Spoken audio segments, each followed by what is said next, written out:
Hello, I'm Hansi Parchment. You're watching Talawa TV with Crystal Davis. Golden Ricketts, how are you? I'm doing great, thanks. How are you? I am well. You've made my night. Before we get started, please go ahead and big up the greatest parish in Jamaica.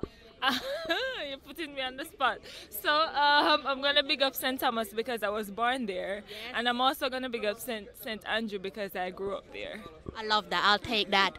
14.94 games record. You weren't playing about tonight, were you? No, I definitely knew that the girls were coming out here to fight, so I had to bring my A game and war them. What got you going? Was it the cold or was it something else? It's the cold. I like competing in the cold for some strange reason, but then after the first jump, I feel like it got even colder, and then the breeze started changing. So, yeah, I don't know. What's next for you in terms of achievement? Because this is your greatest career medal, isn't it? Yes. Apart from the World Championships, yes, this is my first gold.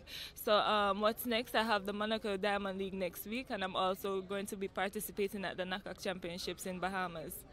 Amazing stuff. And how does it feel to inspire the little kids in St. Thomas? Because I'm pretty sure there's a lot of them with their eyes gripped to the screen saying, I want to be like Golden Ricketts. Yes, definitely. I hope to be an inspiration to them. I hope they see themselves in me. If them foot long, them can try the triple jump. You know, if them slim, them can try the triple jump or even high jump. What if them have short foot? If them have short foot, then can try to cast about foot short too. Amazing. Best of luck for the rest of the season. Thank you. Hello, I'm Hansi Parchment. You're watching Talawa TV with Crystal Davis. I feel like I'm from UK, you know. Hello, I'm Hansi Parchment. You're watching Talawa TV with Crystal Davis. I feel like I'm from UK, you know. See the moonlights on the town. Whoa, I'm getting ready. Talawa TV is in the town. Whoa, I'm getting ready. Got a corner on the telephone. Yeah, this is the Ocean of the Messenger, and you're watching Talawa TV with the host and best Davis. Take it away. The uniqueness of the Reggae Girlz is they embody the national motto of Jamaica, which is out of many one people. So when you look at the entirety of the Jamaica squad, you have dark-skinned girls, mixed-race girls, girls who have black and Asian in them. You also have the homegrown players, so like your Bunny Shaw, your Konya Plummer, your Denden Blackwood. So what that means in terms of from a grassroots perspective is girls who are born in Jamaica can look at a Bunny Shaw and hear that authentic accent and say, you know, if Bunny can make it, then so can I. Once you hear that authenticity, that raw Jamaican accent, they should be able to look at a Bunny Shaw who's now our captain to say, if Bunny can do it, especially if you come from the same community, the same parish as her, if she can do it, then so can we.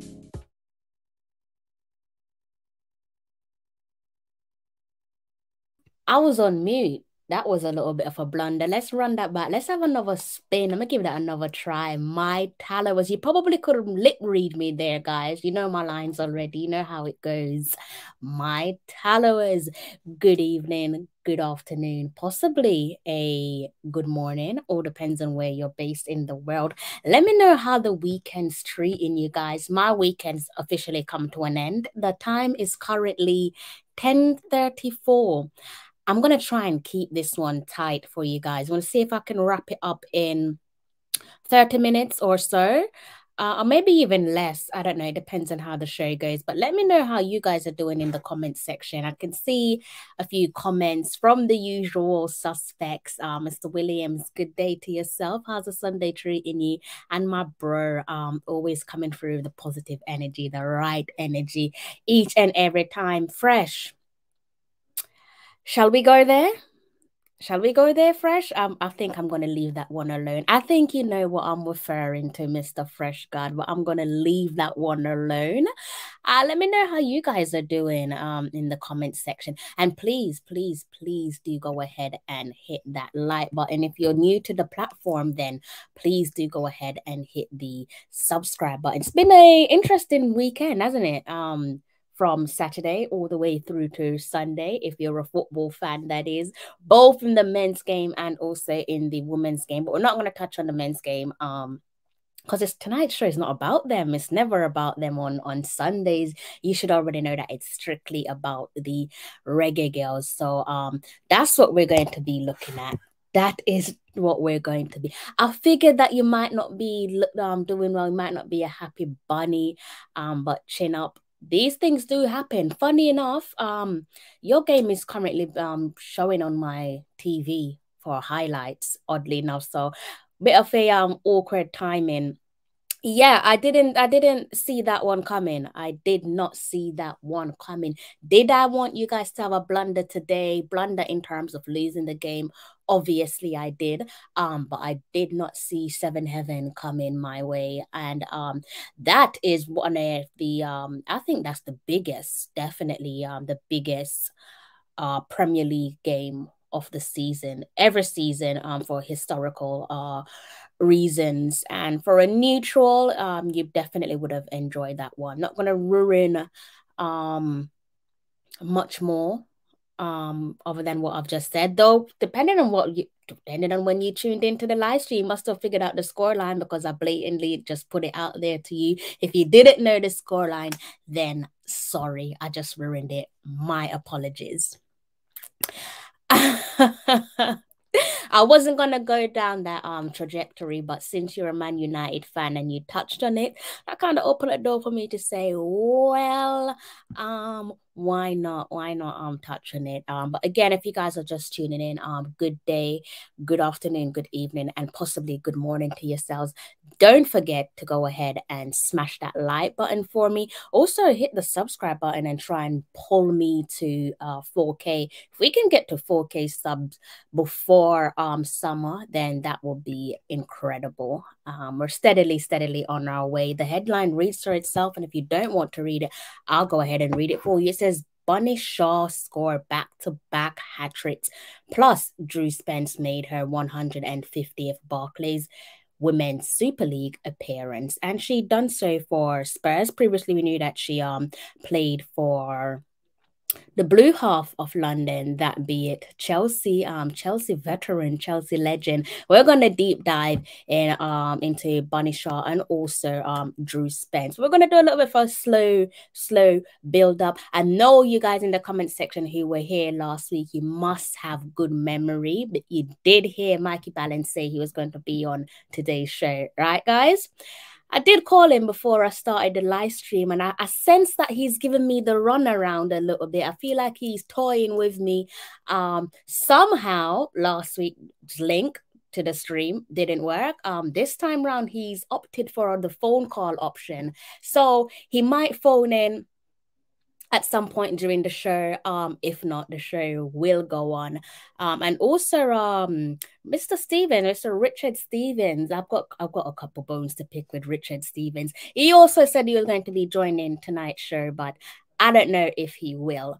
But yeah, either guys, they're probably calling at some point during the show. So just to keep you guys in the loop, that's how things is looking. It's look like it might actually be 30 minutes of me just giving you guys these updates, and then I've got to bounce because obviously, you know, I have my work tomorrow, and it's always an early Monday morning, right? Yeah, definitely a huge game for Bunny, back to back. We're going to dive into that, but here's how we're going to be starting things off. We're going to be looking at some Conti Cup action, which took place earlier on. Big one, in front of a record-breaking crowd for the competition, that is. So let me go ahead and turn on my shared screen for you guys, and if you're mentioning the Conti Cup, you should already know what I'm referring to. Depends on how glued in you guys are with your women's football. So let me go ahead and turn on my shared screen and just get right into it. And also, before I forget, you should already know by now. The phone lines are open, so if anyone wants to phone in, you're more than welcome to just cast your eyes at the bottom of the screen and get dial in via WhatsApp. Don't straight call me if you're not from the UK, because it's going to charge you an arm and a leg, and actually I won't pick up for that reason. So do try to call me via WhatsApp. So this is how it's looking. If you're an Arsenal fan, this makes for good reading. If you're a bit like the rivals, the old classic rivals, possibly from the men's game, filtering into the women's game, that is, you probably didn't like how this one ended. But I definitely did, and they've done it again. This was an intriguing game. This game, cup final, the Conti Cup final, took place today between Chelsea and Arsenal, and it was actually the blue half of London that opened up the scoreline. And I thought, when I saw that happen, I was thinking, oh my God, it's gonna be one of those days. I'm thinking it's gonna be tough. You've got Sam Kerr scoring inside the second minute. I was thinking this is gonna be a long one, but thankfully, because you guys know who I support, that is, obviously I have to big up my team for obvious reasons. So like I said, Arsenal women crowned 2023 Conti Cup winners, having come from behind to beat their London rivals Chelsea 3-1. And the results, if you're an Arsenal fan, the results brought an end to a 4-year trophy drought. And you can see there the number of times that they have lifted the Conti Cup. Most successful women's club in Conti Cup history. They're also the most successful English women's football club. The only team currently, the only club to have won the Champions League. Long may it continue. Good bit of history, good bit of facts there if you support Arsenal, that is. If you don't, then sorry to hear that. We're going to be moving on, and we're going to be looking at the Reggae Girlz and how their weekend went. Also, there was some midweek fixtures. If you kept your eyes on my Instagram, which is why I've been asking you guys to hit the follow button on my Instagram, you would have been in the loop, we would have been kept up to date with a couple of the midweek action there from Vian Samson and Rangers. So you can go ahead and take a quick little glance over on my Instagram, because I won't be touching on midweek action. I'm just solely going to be looking at all the weekend of action. All right, so let me go ahead and read that headline there for you once more in case you are just tuning in. Bunny Shaw scored back-to-back hat-tricks, plus Drew Spence made her 150th Barclays Women's Super League appearance.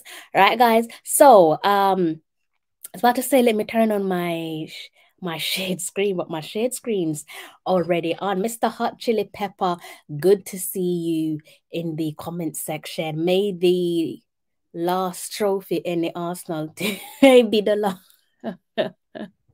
Good day to yourself. Came in with a bit of hostility there, Mr. Hot Chili Pepper. I expect better from you, but I'm guessing now that things are neck and neck at the top of the table, I do expect a little bit of saltiness from you. So you're forgiven. I'm not going to take that one personal. What we're going to do now is we're going to go over to the Women's Super League, because that ties in well with the headline, which is it in front of you? Isn't in front of you. Let me bring up that headline for you. Headline should be on your screen. And that's where we're going to be looking. We're going to be looking at the top flight of women's football in England. And again, if you guys want me to start off the weekend of action preview and updates, looking at another league before I look at the Women's Super League. So if you want me to start off in Hungary, or if you want me to start off in, I don't know, Scotland, Spain, France, wherever, then let me know, and I'll try to cater to your needs. Right, so I'm gonna take my eyes off the comment section temporarily because I'm gonna go over and look at the results from today's action. So I won't be able to see your comments for a short while, but I will be back. All right. So, chin up if you support Manchester United. You did get battered today, but your women's team's doing quite well. You're actually sitting at the top of the WSL. Again, that's the top flight of women's football in England, and you're being closely followed by Khadija, Bunny Shaw, and Manchester City. As you can see there, Bunny Shaw and Manchester City, they closed the gap. There's only a 3-point difference there. Hopefully, Bunny Shaw and Manchester City can run down their rivals, Manchester United. Other two teams there who were chasing our Champions League football, that be last year's winners from the league, Chelsea. They're currently sat on 31 points. They do have 2 games in hand there, and that's 2 games apiece for both Chelsea and Arsenal. Arsenal are currently sat in the 4th position on 26 points. Is that the impact of or the result of losing 2 of their most influential, invaluable players, Mead and Meadima? But I've seen on socials that they're off their crutches, right, suffering ACL injuries. So it seems like their road to recovery is going well. So long may it continue. So what we're going to start off with, I should say, is looking at the team sat in 2nd place currently. Hopefully not for long. I'm hoping they can leapfrog their rivals there, Manchester United. We're going to go and look at the Reggae Girlz derby. This one was a cracker. And I say so because Spurs took the lead, and that one completely blew me out my mind. I was like, what is going on here? Not that I care, because like I said, it is the Reggae Girlz derby. And if I say Reggae Girlz derby, then obviously it just means it's Reggae Girl versus Reggae Girl. On this occasion, it was Khadija Bunny Shaw. You can see there the 3 goals there from Manchester City actually came from the Reggae Girlz captain, Khadija Bunny Shaw. And she took on her compatriot, Drew Spence, or as I like to call her, Big Drew. And you can read this scoreline for yourself. You don't need me to read it based on what I've told you guys with the league table, Manchester City and Manchester United, City closing the gap. How this one went is from the screen there. You can see for yourself. Bunny Shaw hat-trick sent Manchester City to 2nd in the Barclays Women's Super League with a 3-1 comeback victory over Tottenham. And again, that's the club belonging to Big Drew. You can see her right there. And also, it's a club that also belongs to Rebecca Spencer as well. She occupied the bench. You can see her there, sat on the bench with the number 2022 next to her name. And what a game it was. Should probably go back and try and see if you can watch those goals. Khadija Bunny Shaw, if we go and look at Manchester City, if starting like backtrack just a little bit, because we know what happened, I should say. It would help if I click on Manchester City, wouldn't it? Look at Manchester City. We know what happened last weekend. They gave Shania Hills and Bristol City an absolute thumping, beating them 8-1. And you can see there Khadija Shaw with 4 goals to her name. So a hat-trick on that occasion wasn't good enough. She rounded things off by adding an extra goal to her name. And that just means that 7 goals in 2 matches. That's just something that you expect from an athlete that was created in the lab. I don't know how to summarize Khadija Bunny Shaw other than the woman clearly isn't human.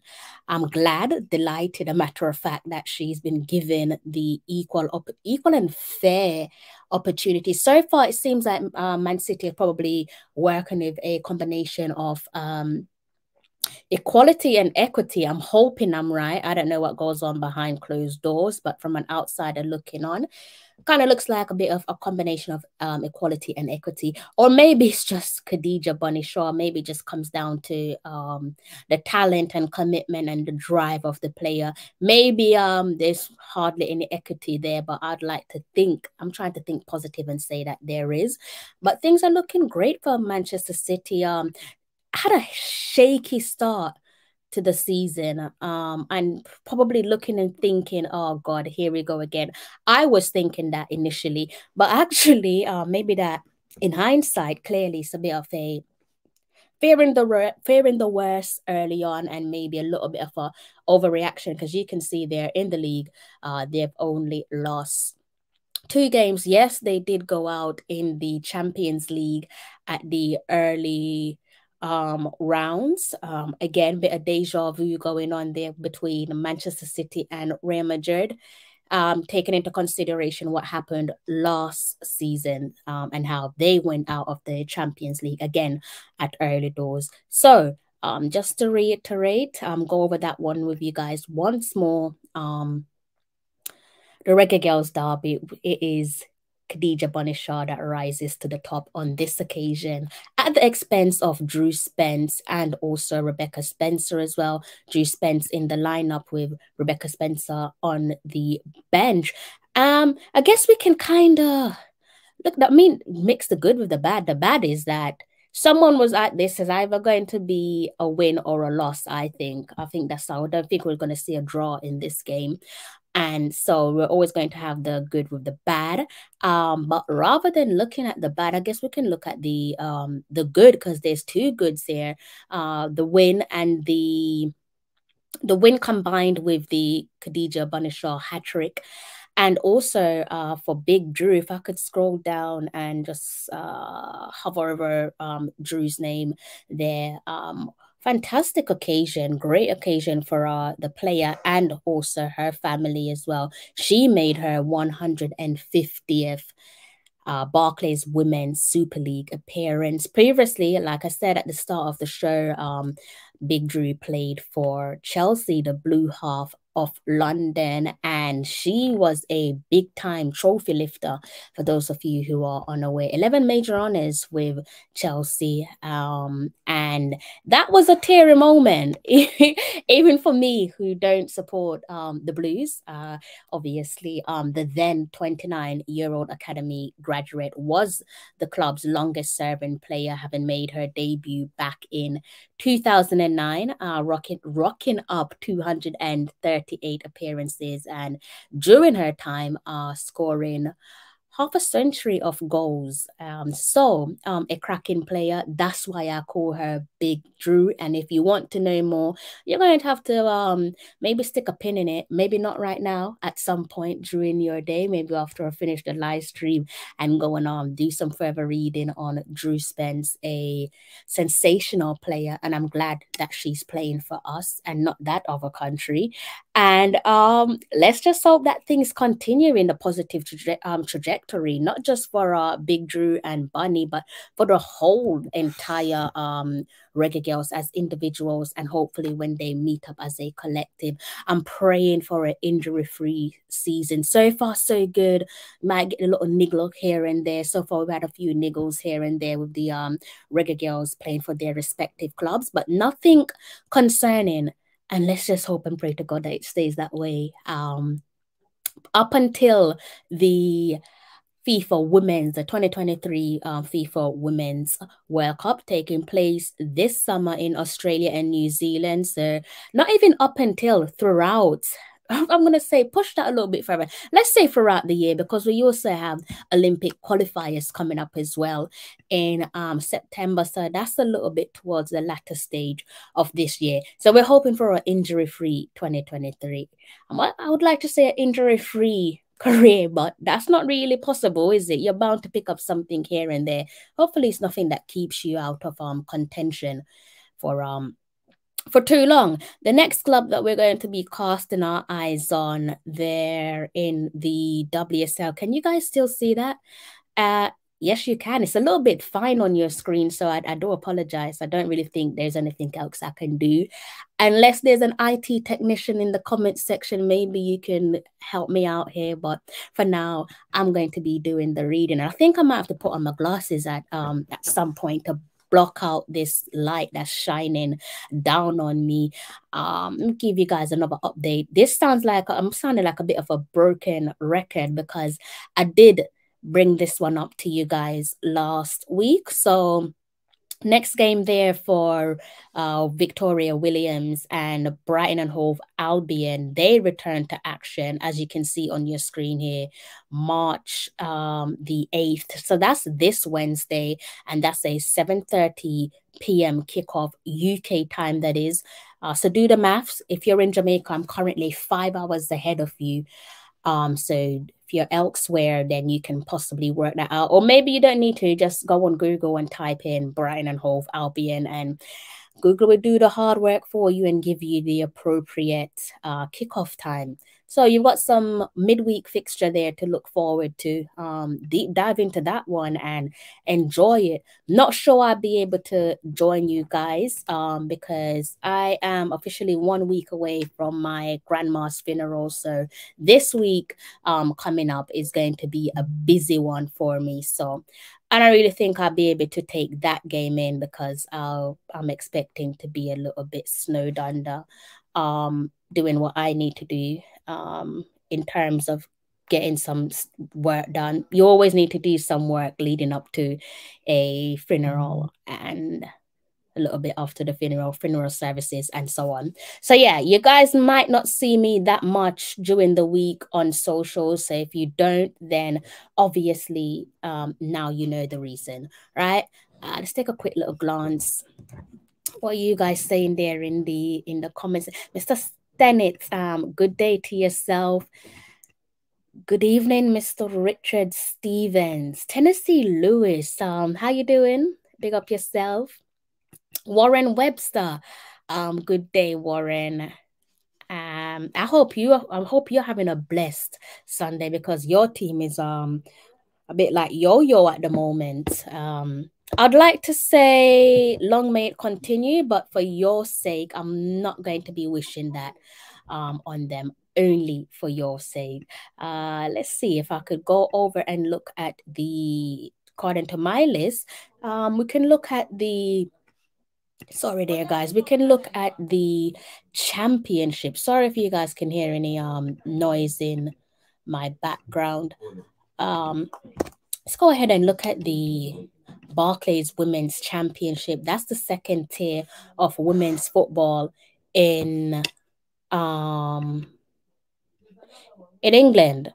And this one offered up another Reggae Girlz derby. So we already had the Reggae Girlz derby in the WSL between Bunny Shaw and also Big Drew. And on this occasion, we had Paige Bailey Gale with Crystal Palace and Shania Hales as well for Bristol City. And again, this is a game that really and truly, in terms of results, doesn't matter to us, does it? A win either way is going to make us happy. A draw, it is what it is. We move on. So this is how this one panned out. You should be able to read the full-time result on your screen. If you don't want to read it, I'll go ahead and read it for you. Shania Hales and Bristol City extended their grip at the top of the Barclays Women's Championship with a 3-0 win over Crystal Palace. And you can see where they're at there on the table. I hope you can see it there. They've gone a little step further than they were in their last match. So that is a 6-point gap there. And the closest team to them is London City, and that is a club belonging to Atlanta Premier. So if I click on London City, you can see how this one panned out. I might have to whiz through this one, won't I? Because of the result, obviously. But they're still sitting in second place. They've lost 3 games so far this season. I'd like to say let's stick a pin in that one and try not to lose no more games. But as long as there is a Reggae Girl fighting for that all-important trophy, which would mean automatic promotion to the top flight of women's football in England. And that's really and truly all I care about. So best of luck to the rest of the girls playing in the championship. I think we can safely say by now that we're getting another Reggae Girl coming up the top flight of women's football in England. I can't see it no other way. We look at the league table and look at the number of games that's been played, number of games remaining, and so on. I think it's safe for us to brag and boast of that one.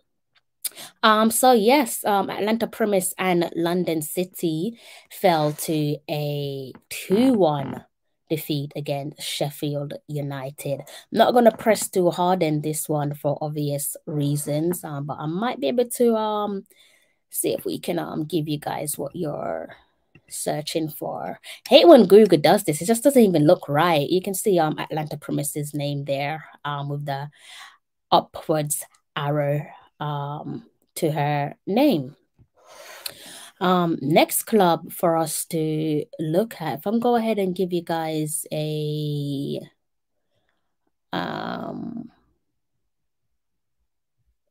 go ahead and give you guys. Why has it gone back so far? Bear with me, guys. I have a feeling you can't see what's on my screen. I don't think, have I made another blunder, guys? I don't think you guys could see what's on my screen. Let's give that another spin. Should be able to see what is going on with my screen. Do I need to give it a refresh? What's going on? Right, let me see something there, guys. Okay. Weird. All right, so that's not working. You guys should have told me in the comment section. I'm here just talking away. This is why it's good to just take a quick glance at your shared screen every now and then. I'm going to take that down for a bit, and then I'm going to bring up the shared screen again. I have no idea why it didn't work. Okay, so it seems like it doesn't want to work for whatever the reason is. But what I can do in the meantime is just do this club by club. I don't know why it's not working. I've got one more club to look at in the championship. You guys should be able to see this one. Thankfully, this is the last club, so I won't have to do it club by club for the second tier of women's football in England. And we're looking at Birmingham City, so they're the home side on this occasion. Got a red card, so they played with 10 players for the remaining minutes of today's fixture against Blackburn. Their player, Harriet Scott, she picked up a red card there in the 89th minute. Bit unfortunate, but on a positive, they secured, and that is Siobhan Wilson and Birmingham City got the all-important 3 points.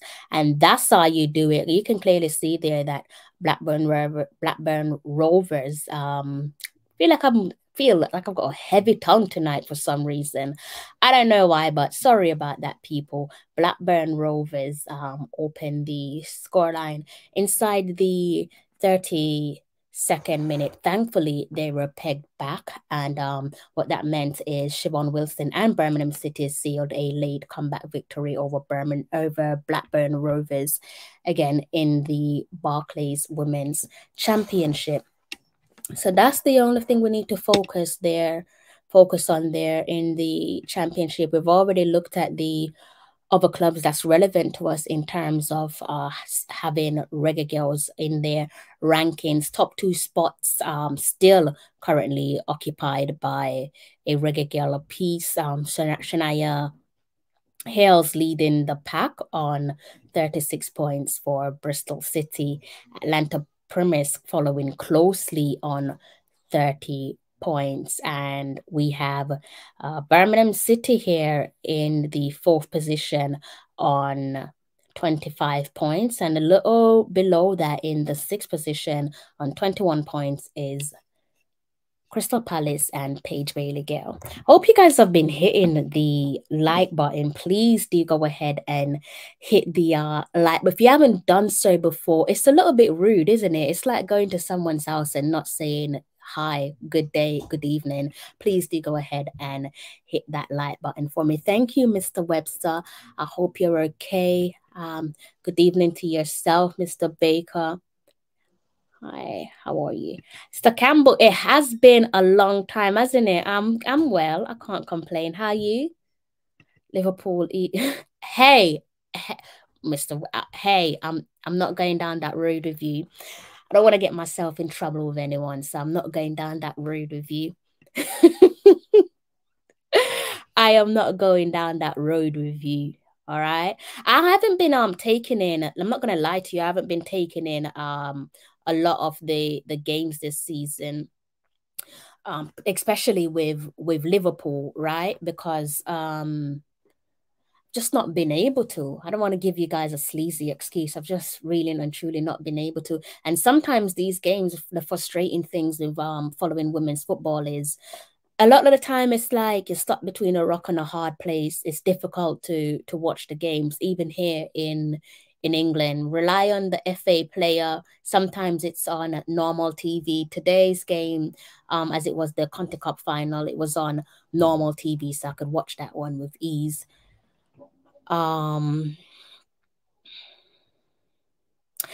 Well, huge emphasis on excellent qualities. It's hard to see where she wouldn't fit in, right? She probably has to follow the trajectory of a Khadija Bunny Shaw, so possibly going over to France and then making a jump to the English division. That's a great question, but I'm looking maybe rather than looking at a particular club, I'm looking maybe she might go. That's if she doesn't decide to stay in the States, stay across the pond, probably make her way to France, and then from there we see where she ends up. Ideally, I'd like to see her in the WSL. Again, for obvious reason. Love to see her at Arsenal.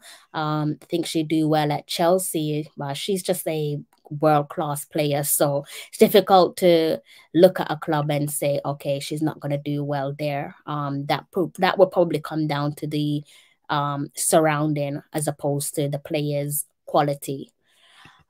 So yeah, the babyface assassin, definitely worth keeping an eye on to see where she's going to end up when she eventually goes pro. All right, so I'm gonna continue with the rest of the show. Let me keep that headline on there in case you are just tuning in. And the next one that I'm about to look at, guys, is shared screen. Feel like it's going to be giving me a hard time tonight, but next league that we're going to be looking at, and it's not even showing up on my screen, which is a little bit of a headache. We're gonna go and look at Hungary temporarily. Let's see if this one works for you guys. I'm hoping that it does. Probably won't. It's mucking me about a little bit. Did it work? It did. Surprise, surprise, it did. So we can look at here. There's nothing really in terms of result. There isn't really anything there for you guys to look at. We do have an all-important game coming up though for Victoria. That's the club belonging to Marley Sweatman. You can clearly see there on the screen. I'm hovering over it. March the 8th. So that's another fixture for you guys to look out for. So you have Victoria Williams's Brighton and Hove Albion taking on Chelsea, and you also have Victoria versus Austria-Hungary. And like I said, Victoria is the club belonging to Marley Sweatman. They're playing in an all-important cup game, the Hungarian Women's Cup quarterfinal. Midweek fixture for you guys to dive into, get your teeth into. So you can't say that you're bored come midweek. You might as well watch some football. You might as well tune into the Reggae Girlz by that time, you'll be halfway through, hopefully, what will be a successful week, right?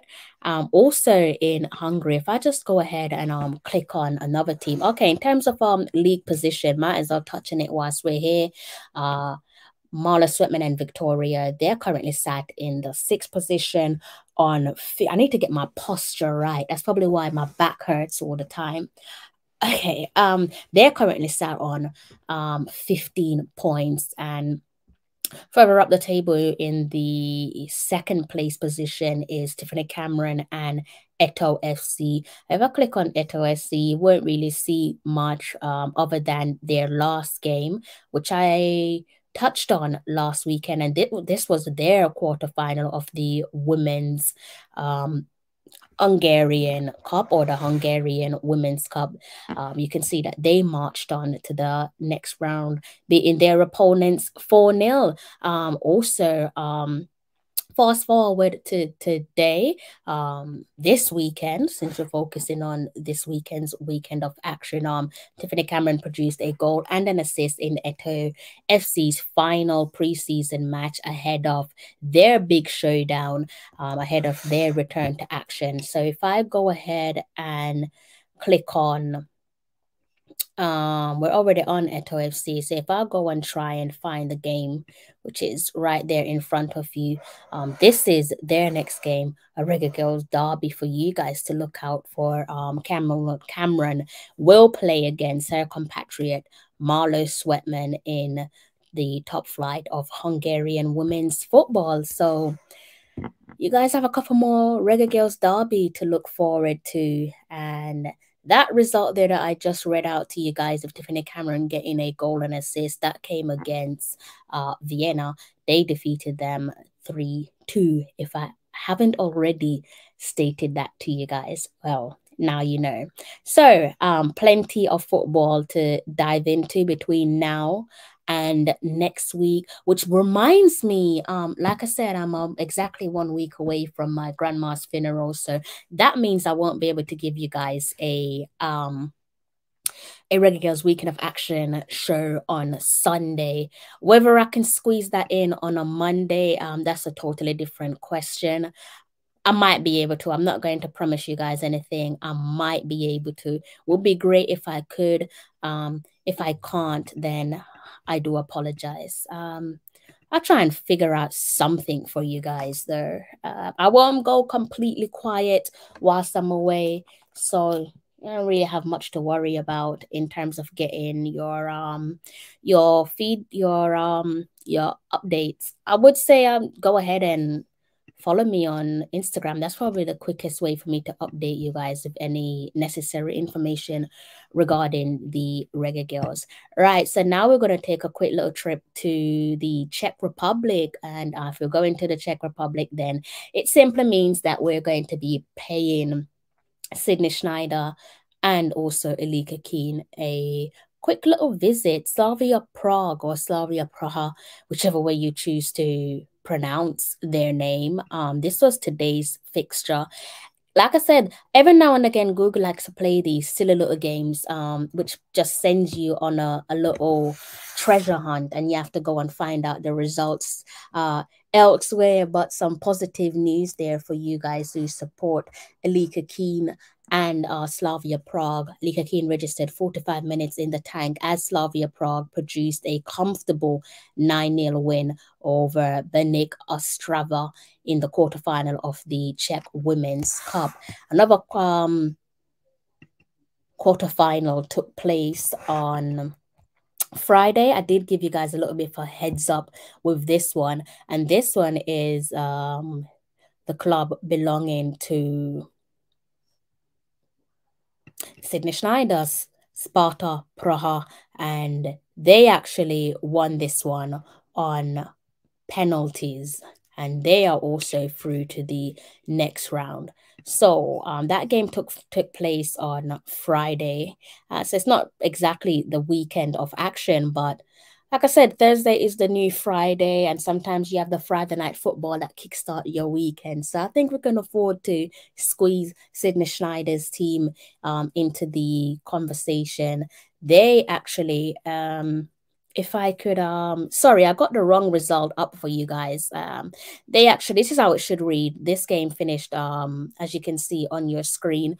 Well, you can't see it, so I have to give you the relevant information. As you can see there, Czech Women's Cup, Sydney Schneider's team, Sparta Praha, they actually defeated their opponents are 4-2 on penalties to advance to the next round of the Czech Women's Cup. So we have two of our Reggae Girls safely through to the next round. Long may it continue. I fancy a final between the two teams there leading the charge at the top of the top flight of women's football in the Czech Republic. Currently, Sydney Schneider's team still unbeaten after 11 games. I was hating heavily on Sparta Praha. That was before Sydney Schneider joined them. I wanted Slavia Prague and Elika Keen to go unbeaten, and which would simply mean they would win the league.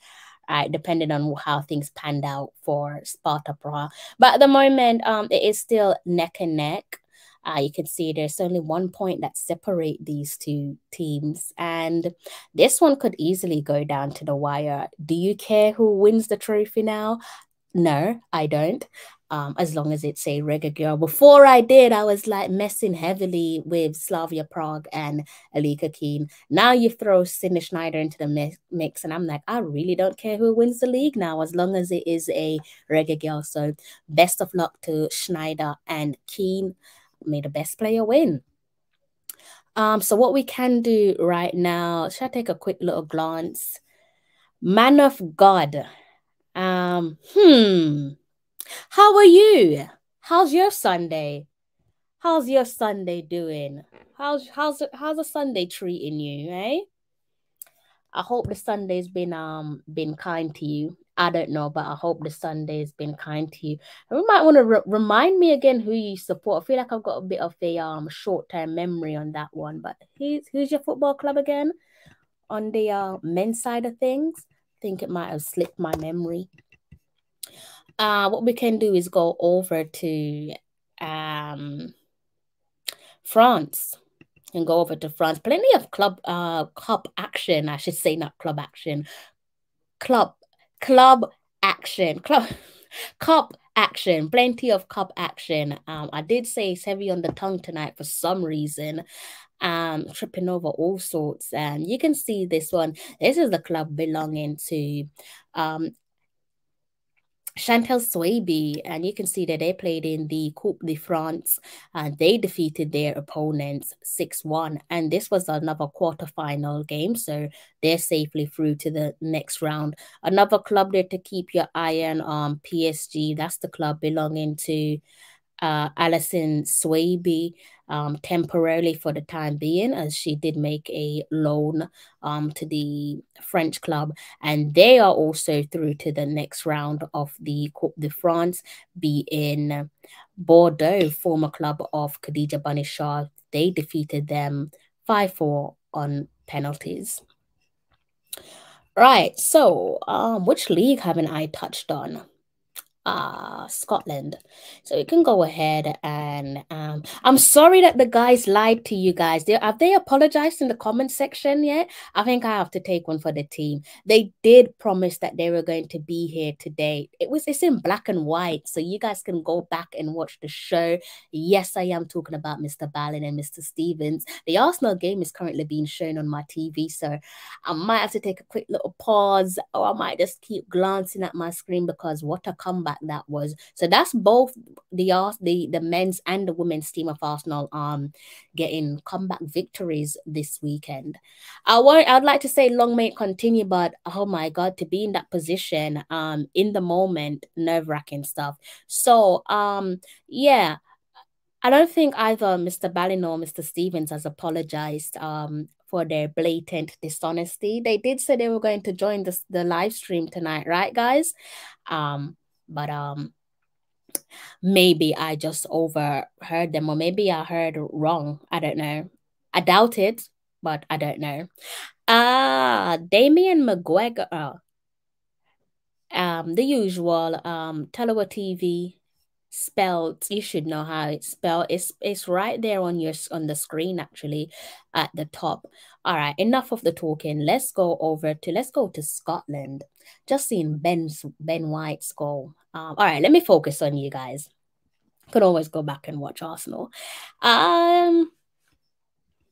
This makes for a pretty reading, doesn't it? If you support Kayla McCoy and Rangers, they secured a deserved 1-0 victory over Spartans, and you can see there they grabbed their goal inside the second half, the latter stages of the second half, securing the all-important victory. And this is what the victory means. They're now on 52 points, just 1 point behind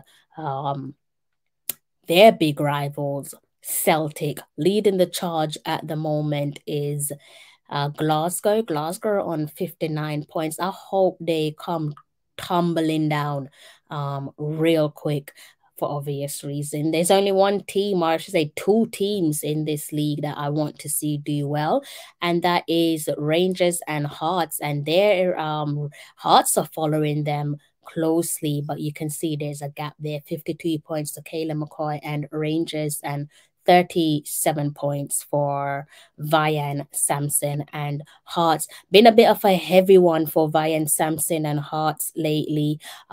They were actually, can I see? I'm confusing myself.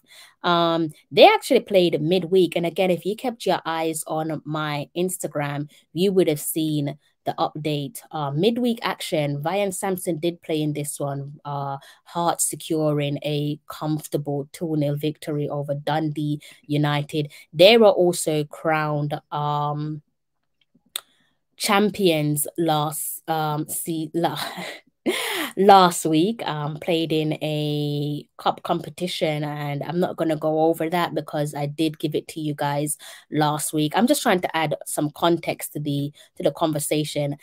So that was 2 games there in the space of a couple of days for Vian Sampson and Rangers. So what that means, also taking into consideration there, guys, that she was down under with the Reggae Girlz for the women's international break, and she did play her part down under in the Cup of Nations. So coming back from Australia, I'm pretty sure she was jet lagged, diving into some cup action, securing a trophy under her belt for Hearts, then playing midweek football against Dundee. So guess what? It simply means that she's tired, and as a result, she was able to get a well-deserved rest today. But on an even more positive note, Hearts secured the all-important win over Glasgow City.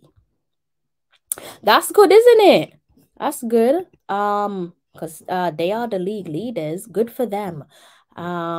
Let's see. This hasn't been updated for some reason, so let's just go back and look at something.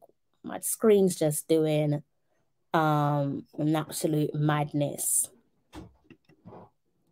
Sorry, it's not Glasgow City, guys. I'm confusing you. Glasgow Girls.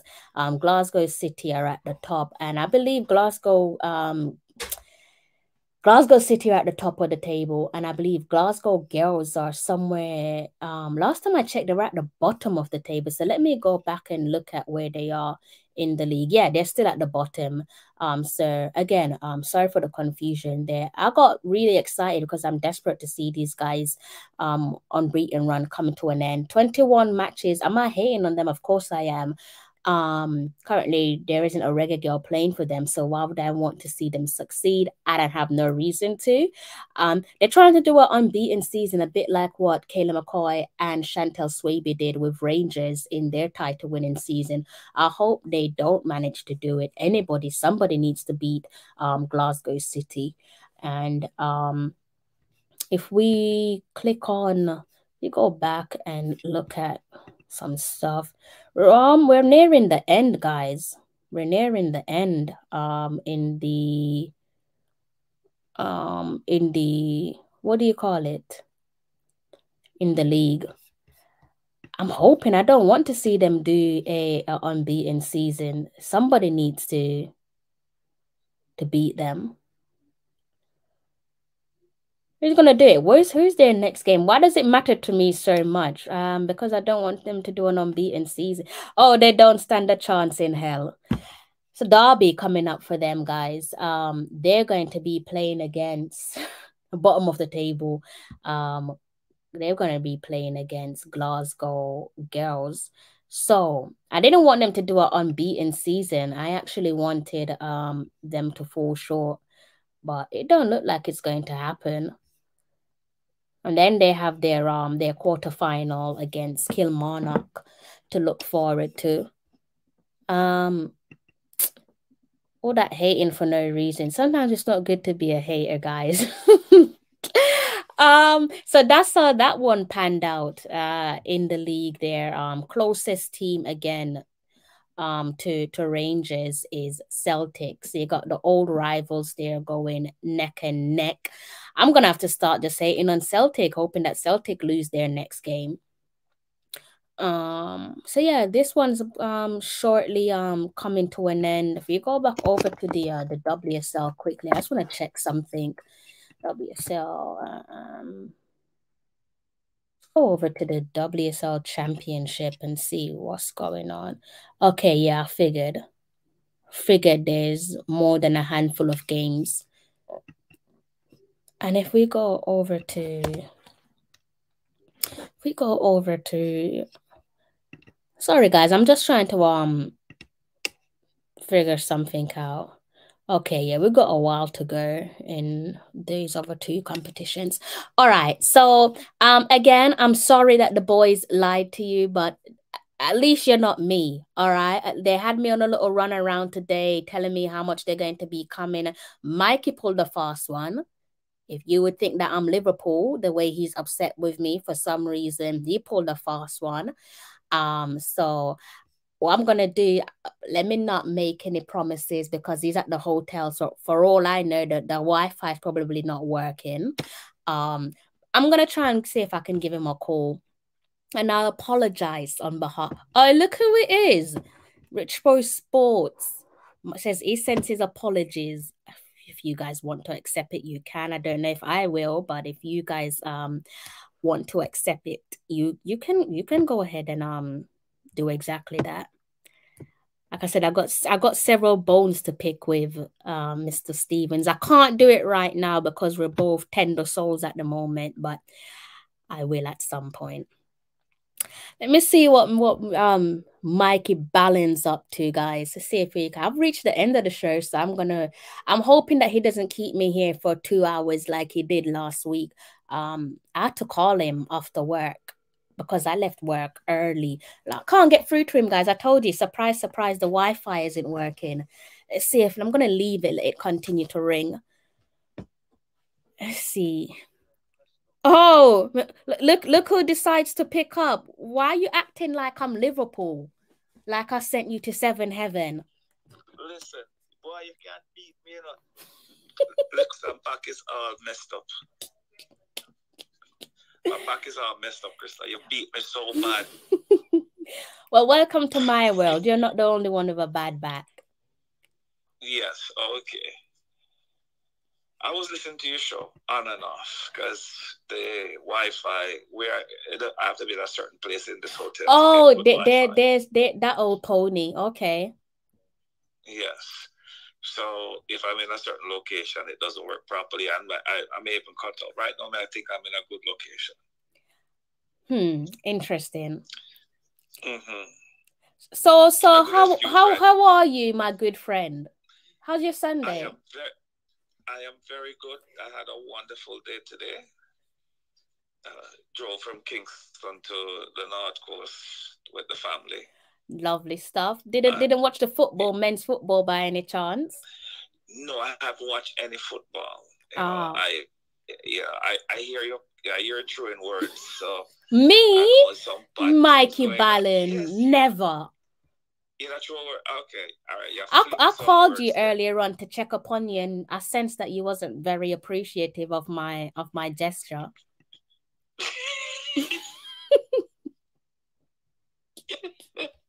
You give me some terrible news.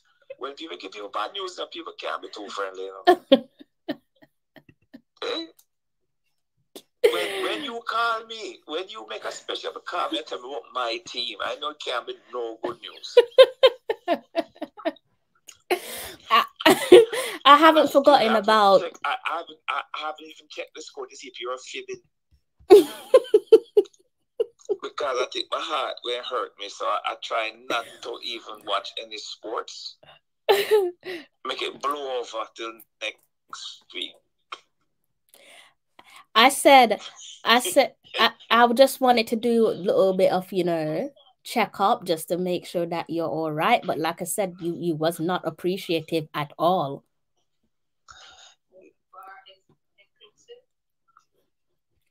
Yeah. Yes, I'm appreciative you called to check on me to make sure I'm okay in this lovely island of Jamaica. Oh, you want to rub it in, do you? Yes. I'm looking at a wonderful Caribbean sea, a lovely sunset. Okay, changing the topic. I like it. Warren said you sound like JFF. He's absolutely right. Yes, I sound like JFF because I'm in Jamaica. When I'm in New York, I have to be on JFF's good side right now because I don't want them kick me out and get me deported from Jamaica. So I'm on them good side. Have you bumped into Lon Donaldson yet? No. May I try to keep out of his way. Oh. But I want to pick up Bunny Shaw because the girl is putting her boots on fire. I mean, she's putting the balls in the back of the net, and I hope it don't run into any drought come summer. Mm-hmm. You know what I mean? Mm-hmm. She's doing her thing. She's really producing for Manchester City, and that is good. And I heard on the sports news she has to sign a contract with Nike. She got a contract extension. Oh, I thought it was a new contract. I didn't know that, but I think yes, she's the first Jamaican female player to get a contract with a brand. Soccer player, football player to get a contract with a brand, with a sporting brand, which is good. She's paving the way for the other young kids to come and see what they can do. And maybe even better her. That's what we're hoping they will do. We're hoping that the next generation will come and be better than Bunny, because that means that will hold good for Jamaica. So, Mr. Ballin, you keep on changing the subject.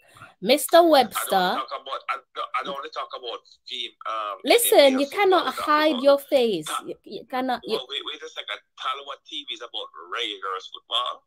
Not about the oh, so last week when you did Iron Mighty, because I know when they look at Mickey Mouse Cup, you was all bragging then to talk about Man United, weren't you? No. It wasn't Man United. It was talking about football on a whole. Listen, man, I never talk about Man United yet on this program. I just talk about football on a whole. Listen, Mr. Ballin, the people in the comment section are asking you for the scoreline for the Man United game. Like I said, I have watched any sports news from I've been here. I mean, I have no TV. Where I am, they don't have TV. So why you can't check it? Because our internet isn't working properly.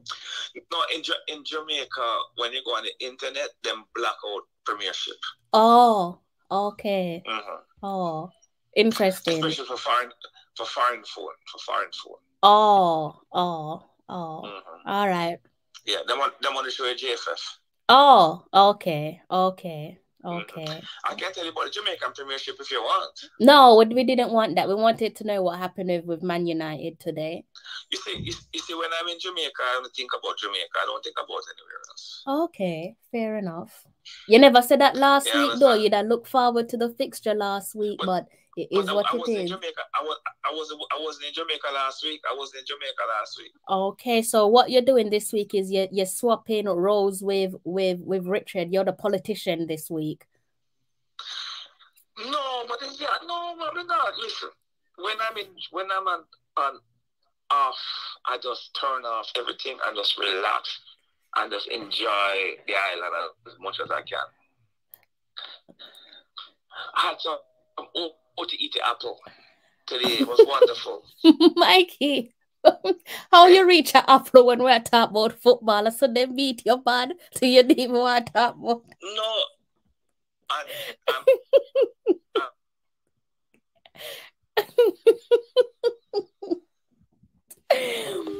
Good evening, Mr. Bolton. How are you? I bought some thinking to for Richard. So I can't. You hear that, Mr. Stevens? I don't know if he's going to be calling in. Mikey's internet's giving a little bit of a trouble. I think he's pulling a fast one on us, guys, but it is what it is.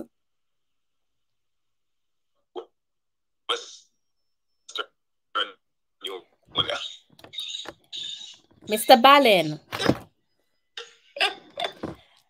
Mr. Ballin. Yes. All is well. I mean, I don't talk about you're breaking up there, Mikey. Premiership football right now. You understand me? All right. Depends on where you are. It goes and comes. Okay. I can hear you. You're moving shaky like your team, but I can hear you.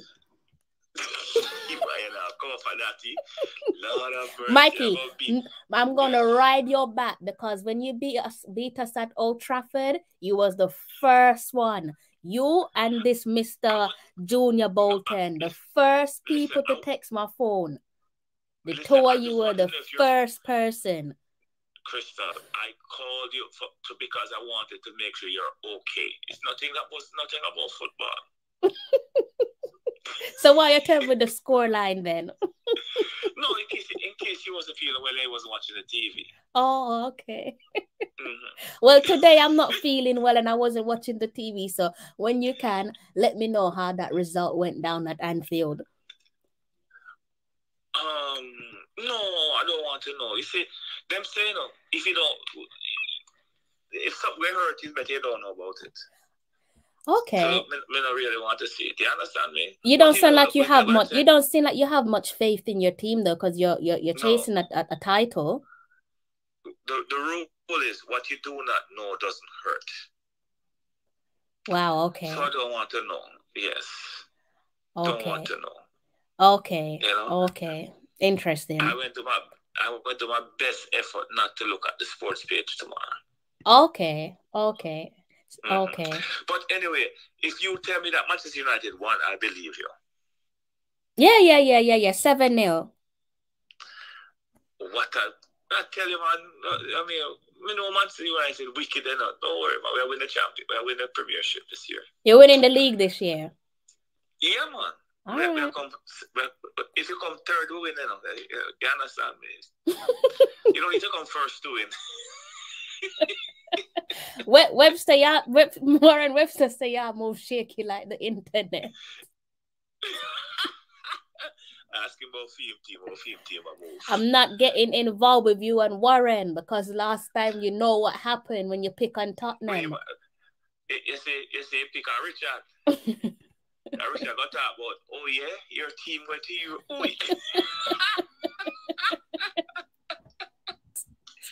don't worry that. That's why I ask you about film team I move. That's how I ask. I'm not going to trouble my good friend Warren. Well, you're in Jamaica, so I'll let you enjoy Jamaica and your 3-course meal.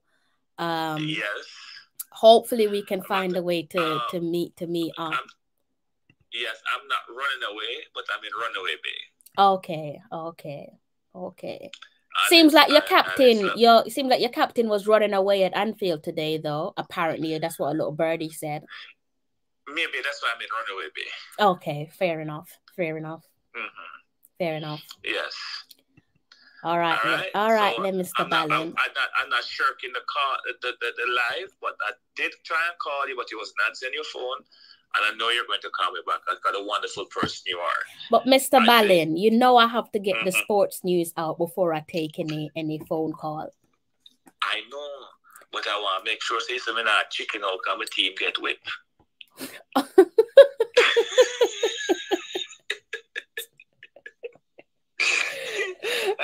I'm going to go on YouTube and watch the highlights later if I can get through on the stupidness of the Make sure you eat your dinner first before you watch the highlights. Yes, they charge you so much money to come to these places and the Wi-Fi sucks.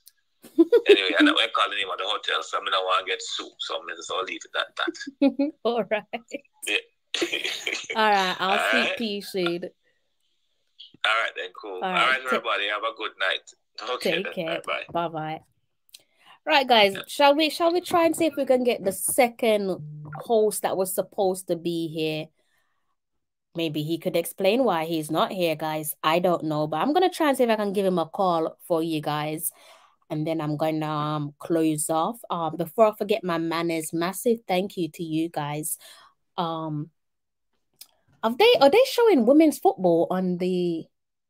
Ah, okay. I was thinking, have they just combined men's football and women's football? No, it's two separate shows. I'm gonna try and see if I can give our good friend Richard a call. I did call Richard earlier. Oh, okay. I straight called him. I thought I called him on WhatsApp. Let's see if we can get him on WhatsApp, guys.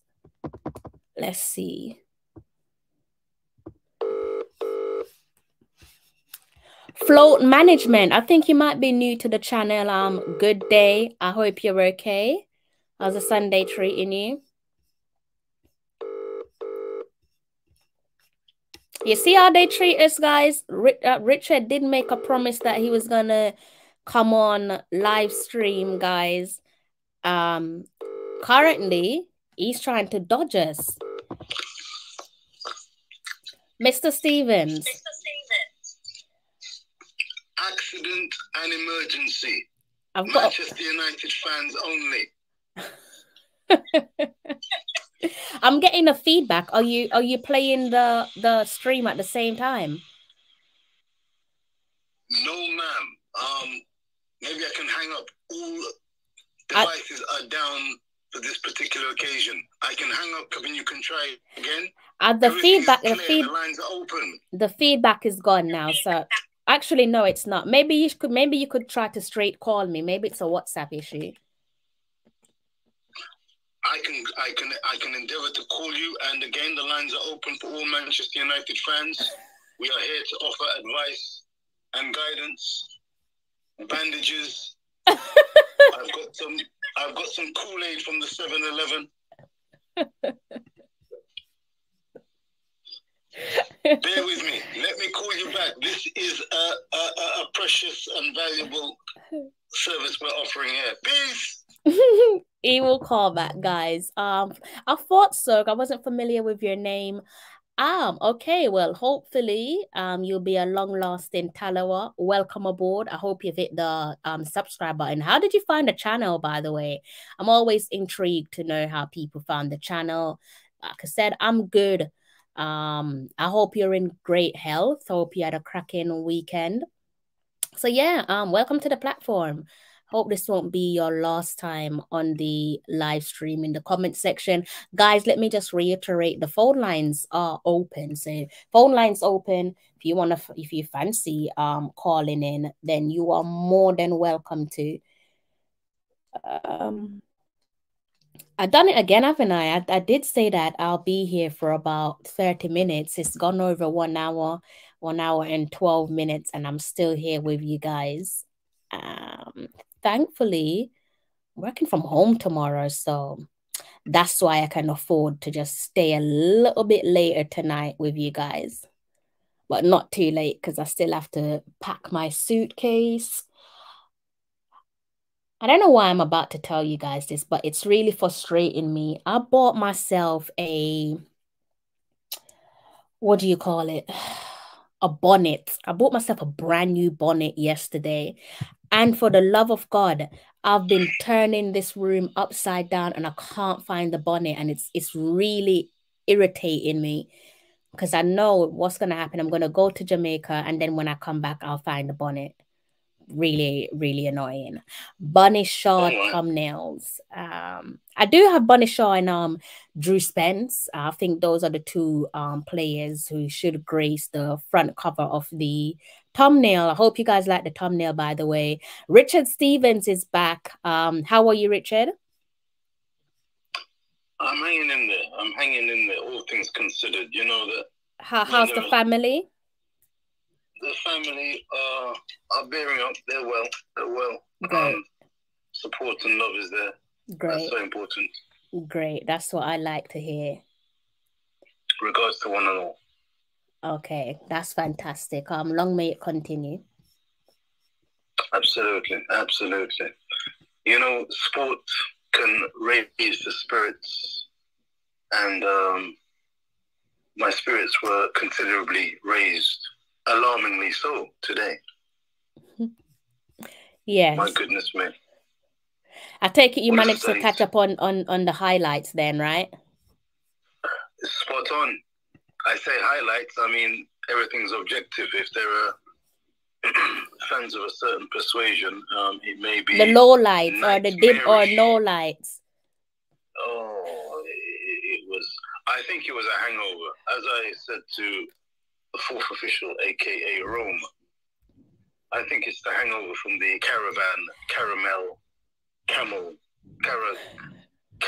Kajagugu Cup success, the 2-0. Well, if I mean by that logic, by that logic, they're going to be having. They could potentially have worse hangovers if you're having a hangover over a Mickey Mouse Cup, as you've quite rightly in your words put it. Then what happens if you go on to win the Europa League? What happens if you win the league? Then what happens? Very good question. What are they going to be put to sleep permanently? It was they were simply not at the races.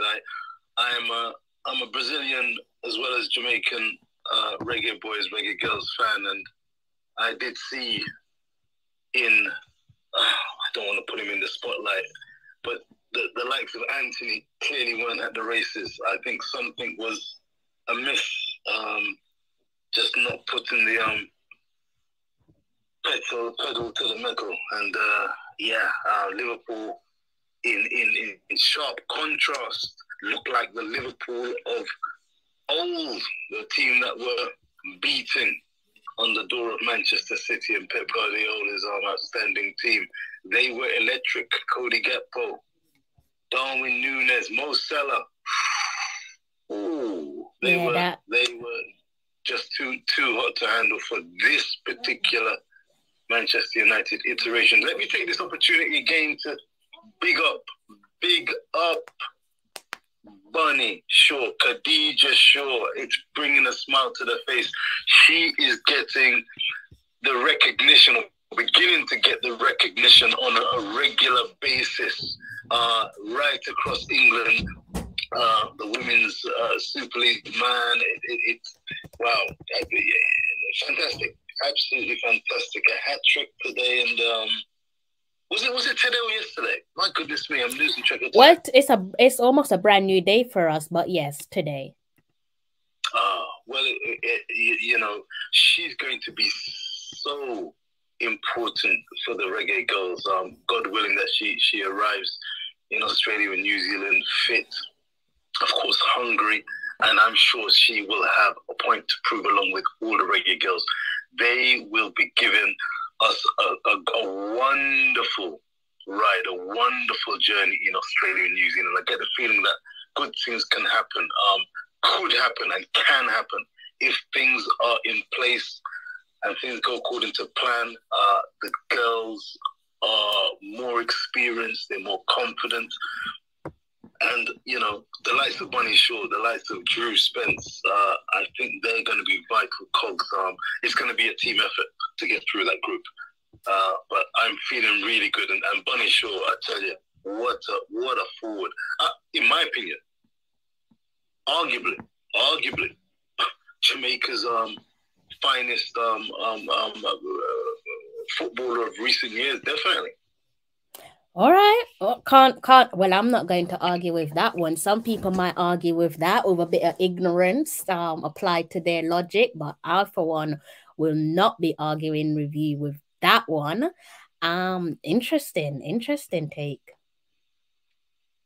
She's showing up. I mean, remember, we're in the land of the Lionesses, the European champions. Yeah. And it's a very strong league. The Champion League the Women's Champion League could have a English winner. The clubs are looking strong. They're competitive, going toe-to-toe with the likes of Lyon, going toe-to-toe with the likes of Barcelona, Bayern Munich, and Khadija at Manchester City. I mean, where she was finding her feet, getting the odd games, learning the ropes, adjusting to the league over in England. I tell you, she has now found her feet, just like Liverpool found their feet. Sesame Street style. 1, 2, 3, 4, 5, 6, 7. You're 6, terrible, 5, you know. 4, 3. Let me just say good evening there to Mr. Cunningham. I haven't seen you on here for a while. Glad you're enjoying the show. Thank you so much for your generous support. Just when I was being nice to you, Mr. Webster, I will make sure there's no spiders in my case. Thank you for your thoughtfulness. Yeah. When the warm weather creeps in, that's when I have to start looking around my room. But I'll tell you what, I think it was last week or the week before, I took a quick glance to my left. Sometimes when I'm looking left or right, guys, I'm literally looking out for them because I hate them and I'm trying to get rid of them before they get me. So, yes, sounds like Mr. Stevens had a good weekend. Though, guys, he did say alongside Mikey Ballin that they were going to show their faces today. But at least we get to hear their lovely voices. I have to put it out there. The people were excited. I have to put it out there. You have absolutely every right to put it out there. I would like to put out there and put it on record that I am available. I'm looking for the link. Did you drop a link, my dear? Mr. Stevens, you are now playing the politician with me. I'm more than happy to drop that link in the comment section. Drop it. Since you want to play the politician with me. Oh, no. I'm not doing a Mikey Ballin. By the way, Warren Webster. Is there a Warren Webster in the building? Is there any Spurs fans in the building? The Spurs scenario is a very interesting scenario where the men's game is concerned. I noticed that the Tottenham team, the Spurs team, seemed to, for the most part, play better when Mr. Conte, their apparently outstanding manager, is not in the dugout. Now, is it a case that when the main gaffer, I don't know if you've experienced this in your work life, Crystal and viewers and subscribers, Mr. Cunningham, Mr. Beckford, Rocky, anyone out there, when the boss, when the main person is not there, do you let your hair down? Do you operate better? Are you more relaxed and work-wise more productive as well as socially more chatty when the main boss is not there? Mr. Conte is away most of the time, and Spurs seem to be flying. Unfortunately, they suffered a 1-0 loss to Wolves, which was unfortunate. They seem to have that game all sewn up, but Wolves had other ideas. This Premier League, goodness gracious me. I don't know what you are watching, Mr. Stevens. They're flying because they're a cockerel. Isn't that what cockerel's supposed to do? I don't think it's because they're any good. They're a cockerel, are they not? They have wings. Now and again, they make use of their wings. I don't know why they don't do it more often, but they are Spursy, so that should be the answer to your question. I have dropped the link in the comment section there. But yeah, they're a cockerel. They should fly. Hopefully not for a long period of time. And they do have Mr. Conte coming back to the wheel. So let's see how that one pans out with them. Warren, are you going to take that on the chin, Warren? Warren, are you going to take that on the chin? At least she didn't say chicken. She could have said chicken. It could have been stir-fried chicken, jerk chicken. She said the cockerel flies now and again. I like to use the term cockerel. I like, but my reason for using the term cockerel, which is exactly what it is, I can't really go into too deeper for a reason as to why. I think you can all put your two senses together, guys. You can draw one and one, and it equals to the correct answer. Especially when I see some people doing certain things with their jersey. I'm just gonna leave you guys to put 2 and 2 together with that. So yeah, it is a cockerel on a beach ball. I don't know. There's creativity and then there's absolute laziness when it comes to designer. Not sure who came up with that idea, or I mean, what the hell is that? A cockerel on a beach ball? You didn't even try to be creative. You didn't even try to be creative, but that's a Warren Webster problem. Not mine. Warren, you're on toast. Speak. Let me join the link and see what's going on. Is there anything particularly that takes your fancy, views and subscribers? Crystal, is there anything that takes your fancy? There's so much to talk about. My bonnet. I've lost my bonnet, and it's really irritated me. Your bonnet. Yeah, I don't know where my bonnet is. I might have to go and buy a new one. That cost me £3, and I can't believe it. How can I lose something just like that? I'm not happy. So yeah, I lost my bonnet, and I'm not happy about that. So I might have to go buy a new bonnet. Yeah. So that's my rant. Oh God. Well, I hope you can. If you don't find the bonnet, I mean, I hope it's not gathering dust somewhere around where it shouldn't be. But it's probably Warren. Warren's probably broken into my house at some point and like nicked my bonnet just to wind me up because his cockerel aren't performing well. But that should be something that he's used to. So I don't know why he's taking it out on me. It's same old, isn't it? So I don't know why he's taking it out on me. It's nothing to do with me. I thought I was the diplomat, you know. This man, have you heard a man with more excuses? Have you heard anyone with more excuses? He's even caught me by surprise. 1 minute he's got the wrong internet link. Next minute the link is broken down. Next minute.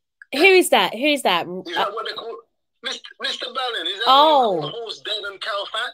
I've washed my hands with Mr. Ballin, so I have nothing more to say with that young man. I've completely washed my hands with him. When he's in Jamaica, he's just got Jamaican thoughts on his mind, and he wants to talk about football in general, but in general, he doesn't want to talk about Man United's public flogging. I mean, what is going on here? I mean, is he coming or is he going? That's what I want to know. I mean, Mikey, you're putting the reason boss to shame with those excuses, man.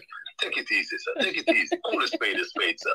I'm going to give you some, sir. Stir it up. As a sufferer, my lord.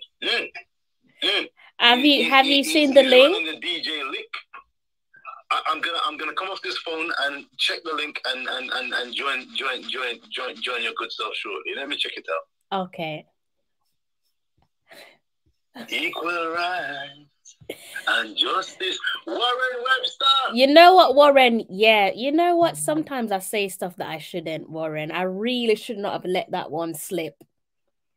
Shouldn't have left that. And then you went and added clarity to it in the comments. You should have just let that one go over their head, Warren. They probably didn't pick up on it, but now they do. Now they do, Warren. I just hope that goes in one ear and then out the other. And we're going to move on. Hopefully Richard can come onto the live stream, guys. Probably give this one a couple more minutes. Looking at Bunny Shaw's goals, I should say, from today. It's so amazing. I've got Bunny on my TV, on normal TV, guys. This is amazing.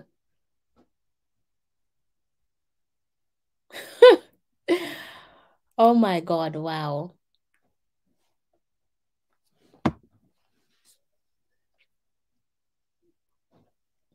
It does fill you with pride, doesn't it? Miss Brown, Miss Rochelle Brown, how you doing? How you? Congrats on your win today, by the way, the women's team, that is. Khadija Bunny Shaw, high flying, hat trick in the bag in your Reggae Girlz derby. I know next time I'm going to keep it hush, Mr. Webster. Next time I'm going to keep it hush, hush. Next time I'll keep it hush, hush. All right then, guys.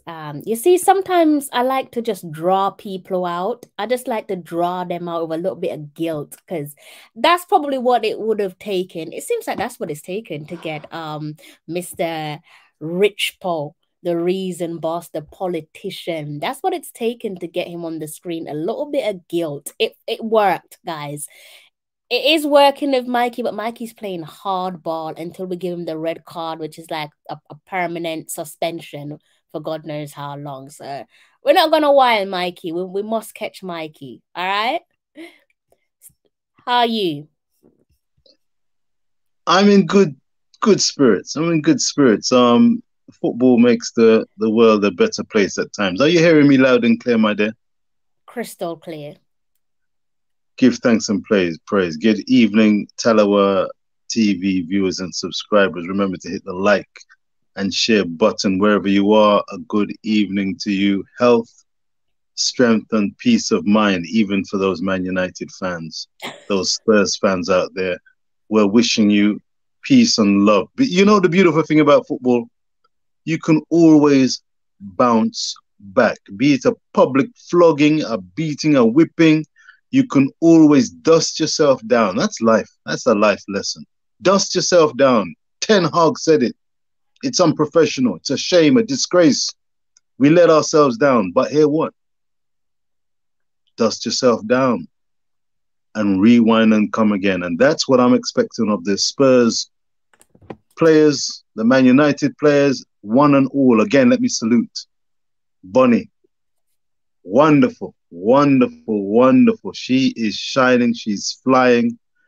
Very, very proud of her. Drew Spence and so many of our reggae girls playing in England, in Scotland, and in Europe. We salute. And of course, America. I've got the Reggae Girlz roster here that recently came together in the Cup of Nations. Salutary lesson. They will dust themselves down, having performed reasonably well, but there's more in the tank. And with Australia and New Zealand beckoning, I am not looking for any excuses. I'm looking for the Reggae Girlz to give it the best that they can. And I am feeling optimistic. A Man United fan can feel optimistic. Is that possible? Am I shooting for the stars in saying that, Crystal? Am I speaking, Crystal? Viewers and subscribers, tell me, can Manchester United recover from a count? 1, 2, 3, 4, 5.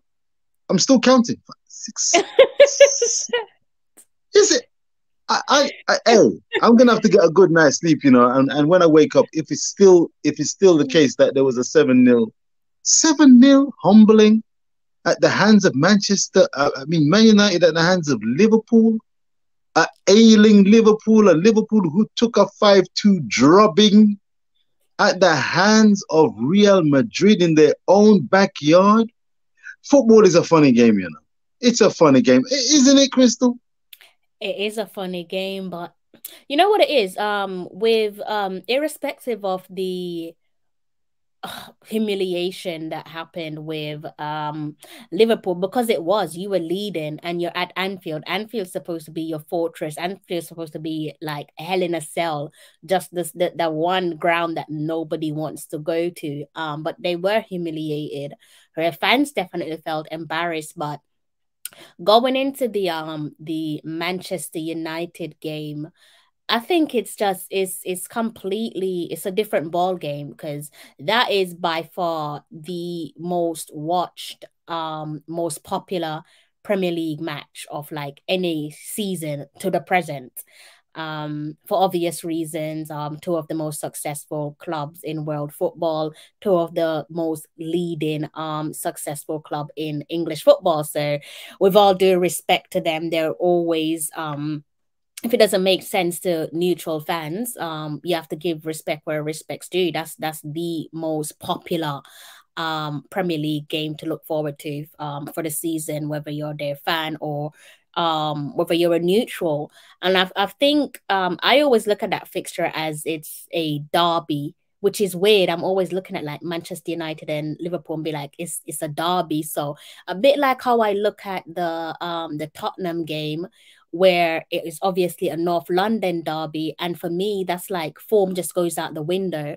So again, going back and looking at what happened with Liverpool and Real Madrid for their derby, be it against Manchester United, like I said, their game against Manchester United, for me, that's a derby. So form goes out the window completely. For Manchester United, yeah, I hear what you've said about the hungover from the Carabao Cup, but I'm hearing a couple of their legends pipe up about Manchester United are back. Of course, their legends aren't playing for them, but sometimes you just gotta creep before you walk. You're still going through a change of tide at the moment with your club, and you can't get complacent. You can't get too ahead of yourselves because a team might just clip your wings because of that. And that's what happened today. Did I expect Seven Heaven? No. I wanted them to lose because I want you to get pushed back a bit because it is a 3-horse race. Like a lot of Manchester United fans keep playing these silly little games where they're like, we're not in a title race. Like that's because you don't want to be having your head, you don't want to hang your head in shame come May if you don't win it. But you are in the title race.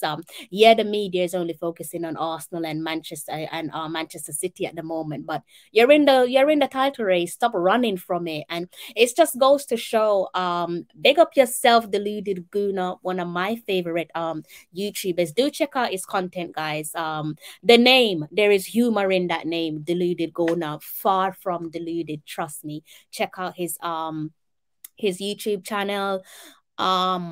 One of the most unbiased content creators that you'll ever come across, outside of the fact that he's obviously an Arsenal fan. If it helps with the Caribbean community, half Jamaican, half Bayesian. So go and hit subscribe on his channel and show the boy some love because he is one of our own. But yeah, going back to Manchester United and Liverpool, yeah, you're in the title race. So stop kidding yourself, Manchester United fans. You're not fooling no one. And like I said, it's just so funny. You're clearly in a title race. The Manchester United of yesteryear would not be saying they're not in a title race. So you can still sense from the fans there's a bit of fragility there. And probably today you saw that with the team. Like you're scared to say you're in a title race. You're supposed to be the big bad Manchester United, the Red Devils, but you're acting like a pussycat. Just say you're in the title race and stop playing silly little games.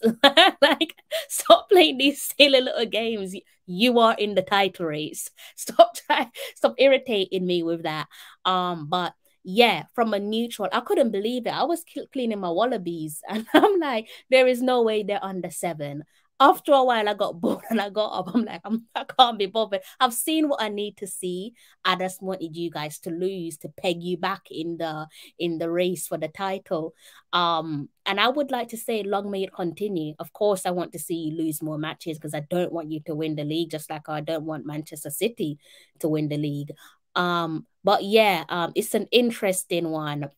Just like, I hope that just makes sense to you because I always tell people, like, whenever it's the North London derby, people always like, they'll like come and they'll like ask me again, obviously in the friendship group, who do I think is going to win the derby? And I'm like, if you're expecting me to base this off form, you're sadly mistaken because form goes out the window with your North London derby, as it does with what I refer to as a derby, Manchester United versus Liverpool, Liverpool versus Manchester United. I thought, man, you were going to do a league double on them, but Liverpool and Klopp, I don't know what. I thought Klopp lost all his powers without his spectacles and his crooked teeth. But he must have done some heavy praying over the last couple of days leading up to that game because they were on fire today. They were sensational. And I hope that is it for them this season. I don't want to see no more high scoring like from Liverpool. I swear we have them coming up as well. So I don't want to see no more high score line from Liverpool. Let's just hope that they were trying to take out their frustrations on being turned over. They had their pants pulled down by Real Madrid, and they wanted to give their fans something to rejoice about. So there's even more to play for.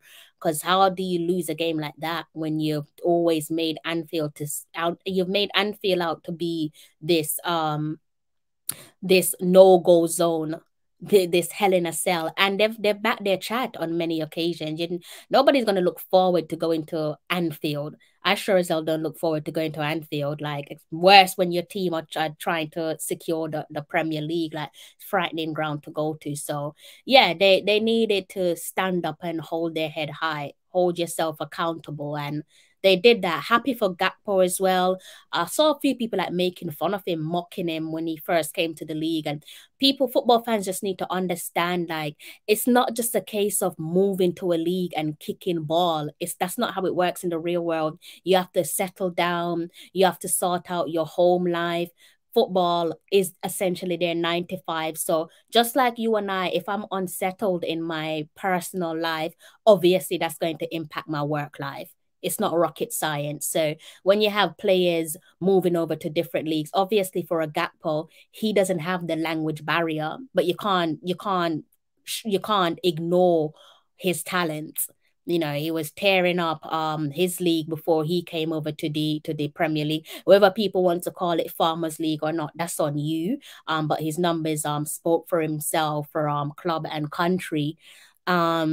And yeah, so I'm happy for him to see that he's settling in. Maybe that's an indication that life off the field of play is a bit more smooth sailing. I think I read, if I'm not mistaken, at one point that he was in a hotel, and nobody wants to live in a hotel.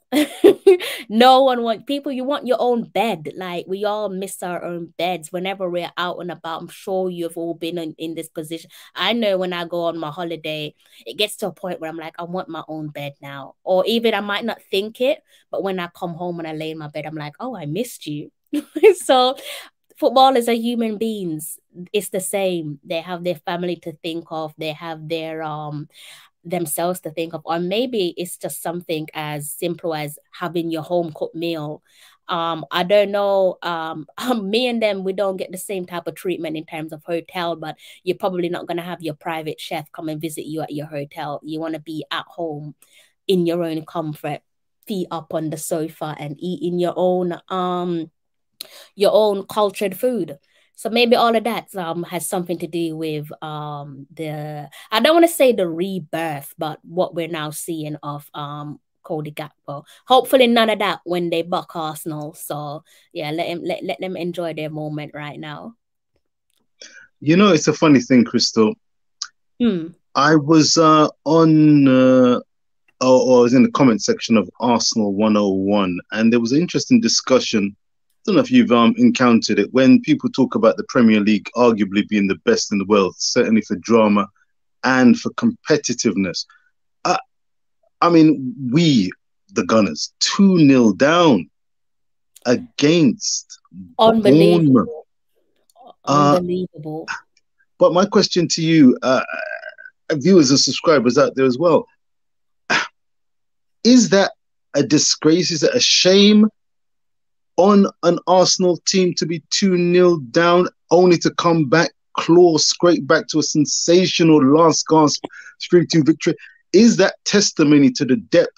Bournemouth right at the bottom of the Premier League, the likes of Southampton can turn up and turn over teams.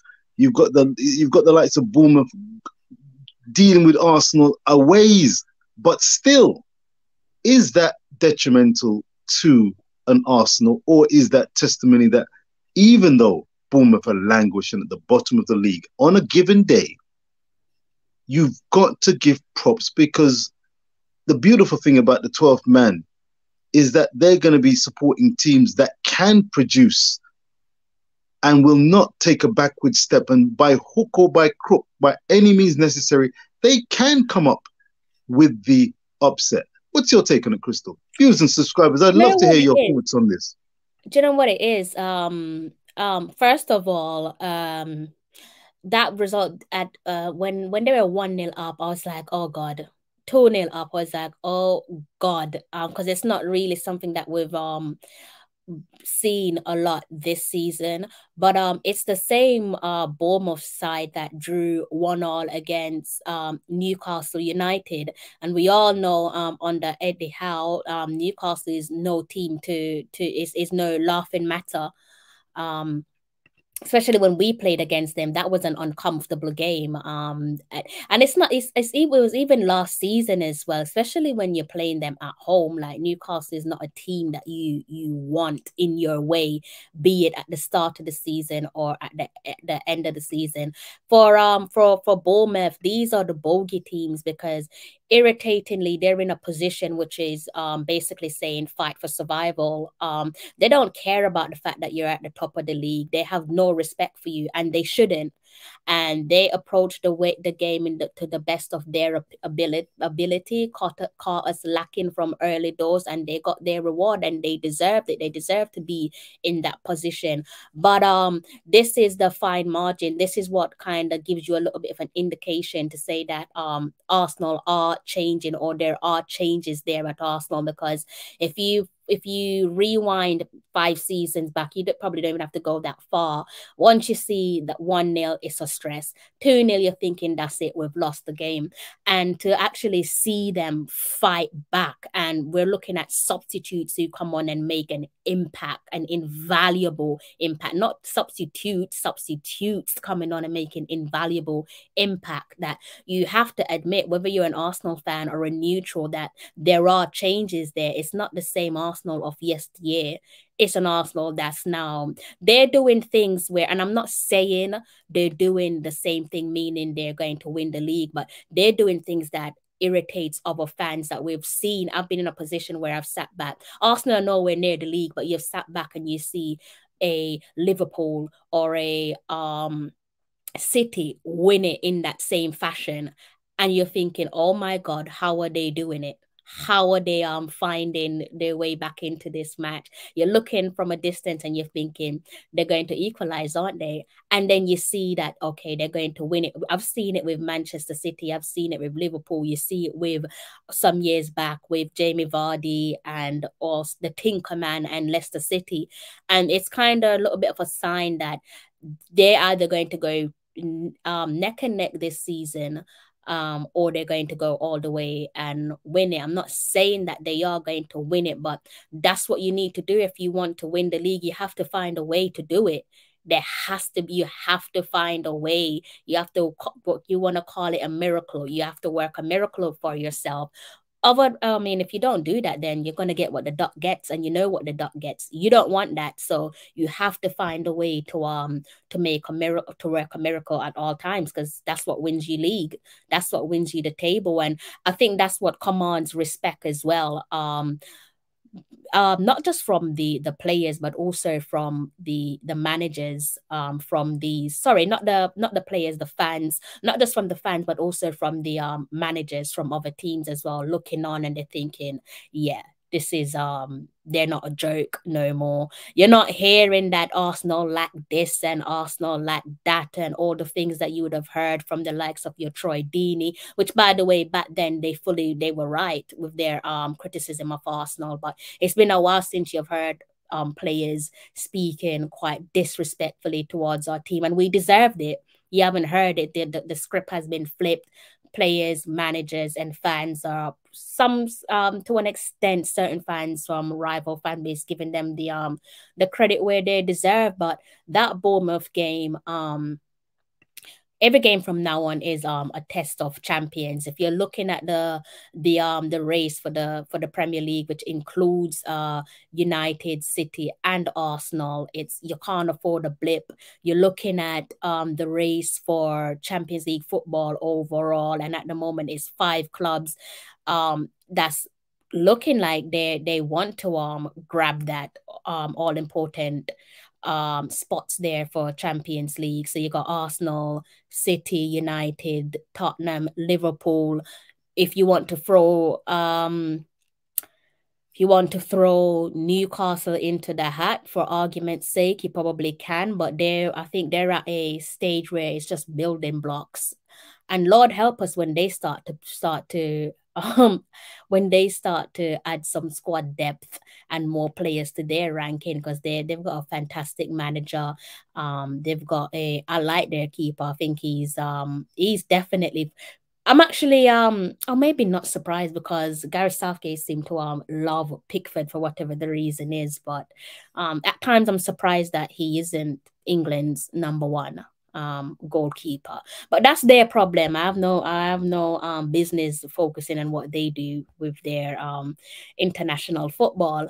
But yeah, Newcastle, maybe not this season. They're just kind of falling off pace at the moment, sitting in 6th. Can they get Champions League football? Probably so. I'm going to stretch away from them because Liverpool sure as hell will want Champions League football. Tottenham are probably getting into that annoying habit of coming alive when it probably, the fans probably thinking, well, it doesn't matter now, but it does because you do want Champions League football. Might not get a trophy this year, but you still want your Champions League football.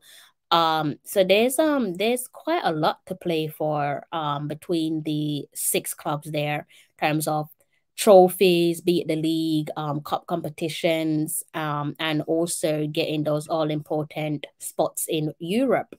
Nobody wants to be playing in the Zoom conference. So I don't wish that on my worst enemy. That's just an atrocious competition. I don't respect it at all. I respect trophies, but not that one. It's so irrelevant. You know, you're playing in a league that my backyard probably looks better than their surrounding. It's just, that's what you call a bush competition. If there's ever a competition we call a bush competition, it's the Zoom conference. And I'm sure no top 6 club wants to play in that conference league. So yeah, I think they'll be aiming for your top 4 finishes to keep an eye on, and also your Europa League finishes. I'm not even going to be focusing on Conference League football because that's a waste of time for fans and players. Permission to lovely comments, spot on as far as I'm concerned there, Crystal. My mind has been pondering and I've been reacting and scratching my head a little bit at the situation with the Reggae boys and coaching. Reggae Girlz can come into the equation, but the whole idea of coaching, Coach Jaime Halgrimson has been pointing out a couple of things upon taking the hot seat, including the football pitches, the state of football pitches in Jamaica. Any thoughts on that, Crystal viewers and subscribers? Is this something probably not new, but is it something that could make a big difference? And how easy is it for Jamaica in the hot sun, the climate? Is it difficult to produce pitches, or is it a case that Jamaica is still developing where football is concerned? That's one point. Any thoughts on that? Well, what does development look like in your eyes? Because you've already seen the state of the pitch of at the National Stadium. So if you're not going to give attention to the National Stadium, which is in the eyes of the world, when you've got teams like your USA coming through for your CONCACAF competition, if you don't give a toss about your national stadiums, then local pitches don't stand a chance. Your national stadium is there for the whole entire world to see, even if it's just a quick glance when you're doing your track and field, which is the most admired sports nationwide across Jamaica. So you can see it then if you want to dig deep and take your eyes off the track and look at the field of play. Definitely when you go to the National Stadium, that whole stadium just need a bulldozer to go through it, hopefully with nobody inside, and just knock it down and build from scratch. If the National Stadium is shaky and that's what's supposed to represent the nation, we don't stand a chance elsewhere. We don't stand a chance elsewhere.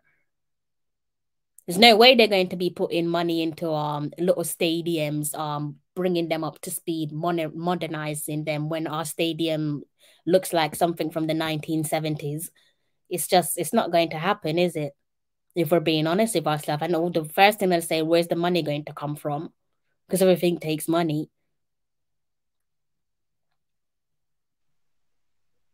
I tell you, I must say, everything takes money. You're shooting from the lip and you're shooting from the hip. You're the first person that I've heard who's actually not been waxing lyrical and shouting from the rooftops, hallelujah, salvation has come. We are on the road to glory. Football stadiums have been identified. Pitches need upskilling, fixing up. Here we go. Let's get it on. No problem at all. It's going to be done. You're suggesting that it's easier said than done, and it may not be a coincidence. I mean, I thought with the Adidas money and the new coach and just a lot of positive vibes. I don't know if anyone thinks that the Adidas money is going to bring us multiple stadiums across Jamaica, then you're actually having a laugh. You really can't be serious if that's what you think is going to happen. It's not going to happen. If we can barely afford to pay our players, what makes you think that we're going to somehow magically put money on the table to go and build stadiums across Jamaica? Doesn't make sense. And all of that you think it's easy, you think it's cheap to build stadiums. Like, what are people smoking? It's not cheap. It's not a cheap task that you're asking for. It's not just about building the stadium itself. Who's the contractor? How much are they going to charge? What do you hope to put inside the stadium? Do you just want to make it a football stadium? Do you want to make it multi-purpose? Nowadays, you're living in the modern day and age, so it's probably best in terms of generating income annually. It's probably best to go for a multi-purpose stadium. So that just means it's going to cost you more money. So if anyone for a second think that Adidas money is going to give you stadiums up and down Jamaica, I'd like to know what you're on so I can stay off it, because you're having a laugh. You're actually having a laugh. You're having a laugh. Just the other day, one of our underage group had travel issues, and that is whilst we have Adidas as our sponsor. And you really think that we're going to be having money for little mini stadiums that some of you must live in like cuckoo land, because I don't know where you guys think these are money. I don't even want to know who said that comment, because it doesn't really make a difference to me. I just don't understand the logic where you think this money is going to come from. We're heavily underdeveloped. Before you think about the stadiums, how are you going to fill these stadiums? Do you want cobwebs to come inside your stadiums? You should be talking about building from scratch, and what you should be looking at is grassroots football. You should be looking at trying to develop the next generation, both in the men's game and the women's game. You're talking about stadiums. Who's going to be playing in these stadiums if the football is piss poor? Who is going to actually be playing in the stadiums? You got to develop the players across the board, from grassroots all the way up to the elite level. And things aren't elite at the moment. So I don't really understand why we're even looking at stadiums as a conversation. I don't understand why we're doing that. Just at the last World Cup, Bunny Shaw had to donate football boots to her teammates, and people talking about stadiums. To do what? To do what? To do what are you going to do with these stadiums when you could use the money? I'm so glad that some of you aren't in charge. If this is your $1 billion idea, so let the JFF do their job. Just let them do their job, because if this is what you think is going to change Jamaican football, you're sadly mistaken. There's so much work to be done from grassroots level. When you look at the women's game, girls and women's football, you have to think about due diligence. You still have to think about due diligence with the men's game as well, because like I said, anything that can happen to the girls can happen to the men. Due diligence check, if that costs money, nobody's going to do that for you for free. And I'm sorry, but I'd rather pay a ton of money to protect the players from grassroots through to the elite game, be it the girls and the boys, than to pay for your stadium. I don't want to go and watch young reggae girls or young reggae boys playing, knowing that they're not unsafe, knowing that safeguarding is an issue. Because that just doesn't sit well with me. So stadium is on. I even think of stadiums. Who thinks of stadiums when you can't even fix up the office? Oh, Jesus. It's not even an office no more, is it? Because if anyone's asking you for a cup of coffee, you're telling them, let's meet somewhere else. You're telling my them, lord, my lord. Let me come to your office. You're not coming to my office. My office looks bad. Let me come to your office. Let's go meet in Juicy Beef or at a hotel or something.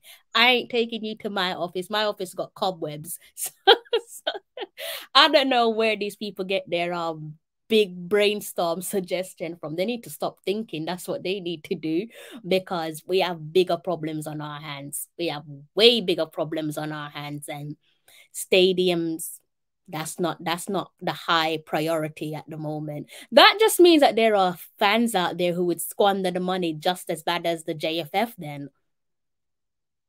Because what you would have, I don't know when the last time you went to Jamaica, but up and down Jamaica, you have houses that are like half built, incomplete. So you would have stadiums that are incomplete all across Jamaica. All it needs is a hurricane to come blow it down, and that's your money down the drain. You've got to be kidding me. Oh God. I like your question, but I don't agree with it. I don't know who said what, but I don't agree with that.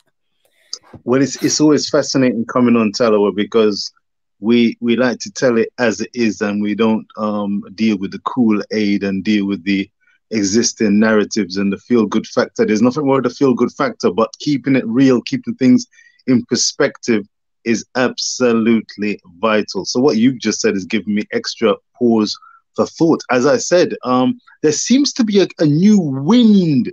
I mean, I have been not backward in coming forward in saying, look, a little reticent, admittedly, but I'm willing to trust Coach Jaime Halgrimson, where the Reggae Boys are concerned, in terms of his forthcoming selections for the squad, player development as necessary, meeting the criteria of his job description. Now, whether that means that he is the savior of Jamaican football, I am not going to say that. What I'm confident is that he's a professional coach with some good experience, and he will be an interesting character, an interesting manager in that he may be doing a kind of a John Barnes, maybe, in terms of having his own mind of who he wants his personnel to select for the Reggae Boys. But I must say that the reception he's received has been a little different from the reaction from those of the likes of the Tapper Whitmores and the Paul Halls. And I was just wondering why he seems to have been almost given a free pass. And then it's made me reflect on, well, what were exactly the caliber and credentials of these previous coaches? When I heard Reggae Boys fans waxing lyrical and talking so confidently of doing well at Gold Cups and in World Cup campaigns, coming from, you know, watching English Premier League and Champions League football for decades, I used to wonder, well, wait a minute, what are they basing their confidence on? A coach is very important. The quality of the players is also important. But when I've seen the under-17s, the under-20s, we've had these shows following the Reggae Girlz, when we've seen the coaches barling out instructions and flogging and overworking the players. The substitutions have not been judiciously made. And I wonder, what's going on? So when you just made mention of the pitches situation, it's just given me, you know, added pause for thought. So we've got the pitch situation, and then we've got the coaching. I get the feeling that they seem to feel that Mr. Jaime is the savior of Jamaican football. I'd be reticent to say that because results will be the bottom line. Results will be the bottom line, as well as the Reggae Girlz. Will come onto them in due time. But your thoughts? I don't know. I can't speak for other people. I've not sat and listened to anyone's opinion, but not that it matters to me. I can't speak for other people. But if anyone's under the impression that the Adidas money is going to put us in a position where we build several stadiums across the island, it's not going to happen. It's not financially feasible. I don't even know how much we're getting from the Adidas deal, but it's not financially feasible. So are they saying, what is that? I don't know what they have in mind. Are they saying a stadium per parish? Because that's a lot of stadiums to have. What are you saying? A stadium to be shared between two clubs? Or I don't know. I don't know what they have in mind, but perhaps they should be knocking on the doors of the clubs themselves. Yeah, I understand that sometimes you put the JFF under a microscope, and they deserve it at times, but sometimes just apply a bit of common sense. Yes, you can ask the JFF for help, but to expect them to go around building several different stadiums, if you're talking about it from a club perspective, why not put it down to the club? Why not put pressure on the club for the clubs to go out there and seek their investors, whatever you want to call it, private branded investors, or seek donations? The club should get up and do something as well. Can't just keep looking to the JFF and saying, if they have to pay for everything, what will they have when it's time to actually get down to the heart of the matter, when it's time to get those all-important friendlies under our belt? It's about priority at the end of the day. Adidas money is not going to do that. I can't believe that anyone in their rightful mind would even think that the Adidas money is going to be building stadiums across Jamaica. That's a joke. That's a joke. You've already seen that we're struggling to put friendlies in the diary for the girls who are trying to go to the World Cup, and that was with the Adidas deal in the pipeline. Whether it's because people are fattening their pockets, that's debatable, or whether because the money isn't enough and we need to add to it. Again, each their own with their opinions on that, but you can't tell me that the priority is to build stadiums with the Adidas money. You look to the clubs, surely. You look to the owners. So what? The owners of these clubs get off scot-free then? Why is it JFF, JFF? What about the owners of the club? If the club is owned by someone, why aren't they going out there and finding their investors? Why aren't they going out there and trying to seek the money? Why is it JFF, or is it JFF the only thing that people know? Can't just be JFF. It has to be a collective effort, because football is a team's game. Football is not just a one person's game. You can't look at 11 men versus 11 men, or 11 women versus 11 women on the field of play, and then off the field of play just look at one person or one unit. That doesn't make sense to me, but each to their own. My opinion isn't a fact. It's just my opinion. Other people have opinion, and they probably say that their opinion is a fact. I'm not going to argue with them.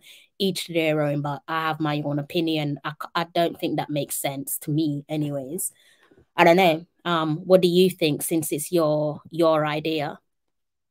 Your conversation, I should say. All right.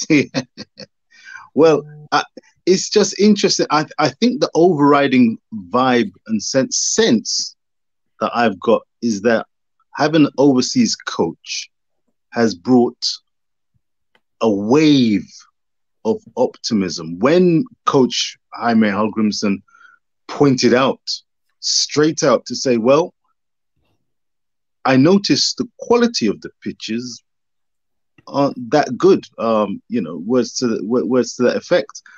It pricked up the ears of the JFF, the vloggers and fans, who said, "Look, hey, wait a minute, he's called it.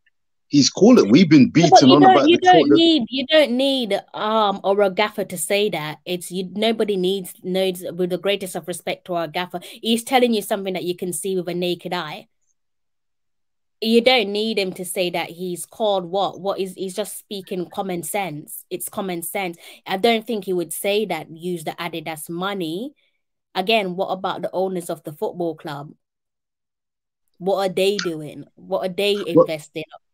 Well, this is going to be part of the equation. As I said, I mean, there could be some Adidas money, but the club's owners, and whatever by any means necessary, how they go about improving the quality of pitches in and around Jamaica, that is what the Reason Boss will be checking out on in terms of the structure and organization. How will they practically, and can they practically put things in place? Because the coach said, look at the golf courses. He sees golf courses and they look pristine. Why aren't the football stadiums and the football pitches pristine? You have people who pay for that. That's probably a members only club. That is probably a members only club. You and I probably can't afford that on our salary. I don't think I can afford to go play golf in Jamaica. Probably have to ask somebody. It'd have to be a friend of a friend. That's where your networking comes into play. So yeah, it is of high quality, but that is for a certain demographics. That is for a certain class of people. And I'm sure their membership fee that belongs to these clubs, it enables you to maintain the surrounding. It enables you to pay for your little buggies to go to and from and so on. It's just like these fancy villas in Jamaica. They cost an arm and a leg for a reason. They have to cost an arm and a leg for a reason. To live lavish, it's the lavish lifestyle. And there are paid customers, paid clients who pump money into that. People sometimes they sit on YouTube and they don't even want to go and pay, be it 1,500 to go and to watch the men's or women's team play, but then they will have the audacity to compare golf to Jamaica. How can you compare it when you're not even supporting your men's and women's team? Jamaica has a lot of bought a jersey. my lord. I don't understand. Jamaica has a lot of gardeners. I heard in some of the comment sections, they've got a lot of gardeners. So does it involve millions and millions and millions of Jamaican dollars to improve the pitches? This is what I'm going to be looking to find out. I mean, how much does it require to fix up these pitches? Because if you've got better pitches, then the players hopefully can be able to control a ball and pass a ball on better surfaces, and then they can translate that into the surfaces that they play on, which will be of maybe a better standard, and they can be better players. It involves a lot. There's a lot involved in terms of the Reggae Boys looking to make the 2026 World Cup. They've got the Nations Cup. They've got the Gold Cup. Prospects are looking better than they were, but nothing's going to be taken for granted. So it's going to be a very interesting space to check out. Definitely, for sure. What are the viewers and subscribers saying? Well, I think they're just chiming in on the conversation, but I don't think you can compare the two. I don't know. I've never thought about comparing golf in Jamaica, and because, like I said, that is probably more than likely to be members only club, and they're going to pay money to maintain that. Make no mistakes about that. That's where you get a certain class of people. So yeah, I can't compare the two. I can't compare the two at all. Everything if I may, at the end of the day, yeah, go for it. If I may, I did touch on it before, and I found it interesting. There seems to be a sense of deference to the likes of Coach Jaime, being an overseas coach from Iceland, a dentist, professionally qualified, coaching certificates, the sense of deference, and it's almost a case of whatever he says, we're going to go with it because we trust him. And I've said, trust the process. I've been loath to say that because, there's various factors that can come into play, that are in play, that, from London, England, we can't see it and I appreciate exactly the ins and outs of what is going on. But do you think in general, viewers and subscribers, Crystal, do you think that having an overseas coach brings a totally different dynamic? When I see some of these the vloggers and some of the guys in the comment section,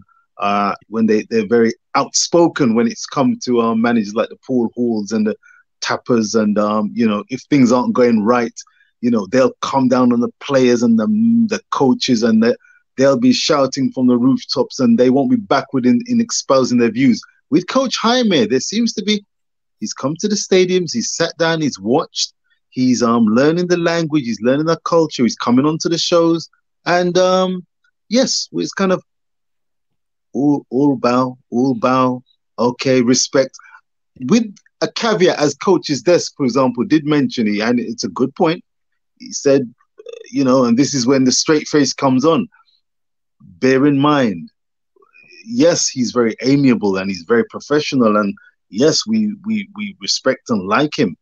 But if the results, winning, if that doesn't come, then Jamaican people in general, sporting wise, will have something to say. And though we might like him, we'll be asking questions. So I don't want to be building up Coach Jaime for the fall. I'm looking forward to seeing what his coaching, what his selections are, and the various issues that can arise and the debates that can arise. So I'm just treading carefully. But do you think an overseas coach brings a certain amount of deference that a local coach, may not bring. Has that been the experience? I remember the likes of Vin Blaine, for example, and Lorne Donaldson, which is a different example. The likes of Vin and Lorne are two of the coaches that I've been experiencing since following the Reggae Girlz. And I think coaching is very, very important. When the World Cup comes, for whether it's men or women's, the importance of a coach, the quality of a coach, the ability to be a leader, to inspire, to have the tactical wherewithal. Sarah Vaughan, for example, you know, the coach of England, you know, Dutch coach, just success upon success. Her ability, what she brings to the table. You know, we're in England here, and they just say, hey, whatever she's saying and what she's doing, we may take issue, but we can't afford to take issue because she's getting the results. She seems to know her mind, and she seems to know what she's doing. There's a lot of deference, but there's results to back it up. I do sense a sense of deference, but I don't want Coach Jaime to be put upon a pedestal only to be having that pedestal kicked from under him. So I I'm don't watching really with think bated breath. anyone has any control over that in terms of aside from the gaffer himself, because at the end of the day, football is a results game, and that's all football fans care about is just the results. Obviously he's still new to the setup with regards to our men's senior team, so you have to give him time. If you're not willing to give him time, then go watch another sport, support another team. Don't support Jamaica because Rome wasn't built in a day. He's going to need time. He's going to make mistake, and he's not making mistakes. When mistakes does happen, it's not because it's not going to be as black and white as some may portray it to be. It's just that's just how it starts off when you're new to your surrounding. Credits to him for going out there and trying to like mingle with the Jamaican people, as he should. He could have taken a different option of saying, let me be based in Florida, for example, and just go Jamaica when it's time to meet up with the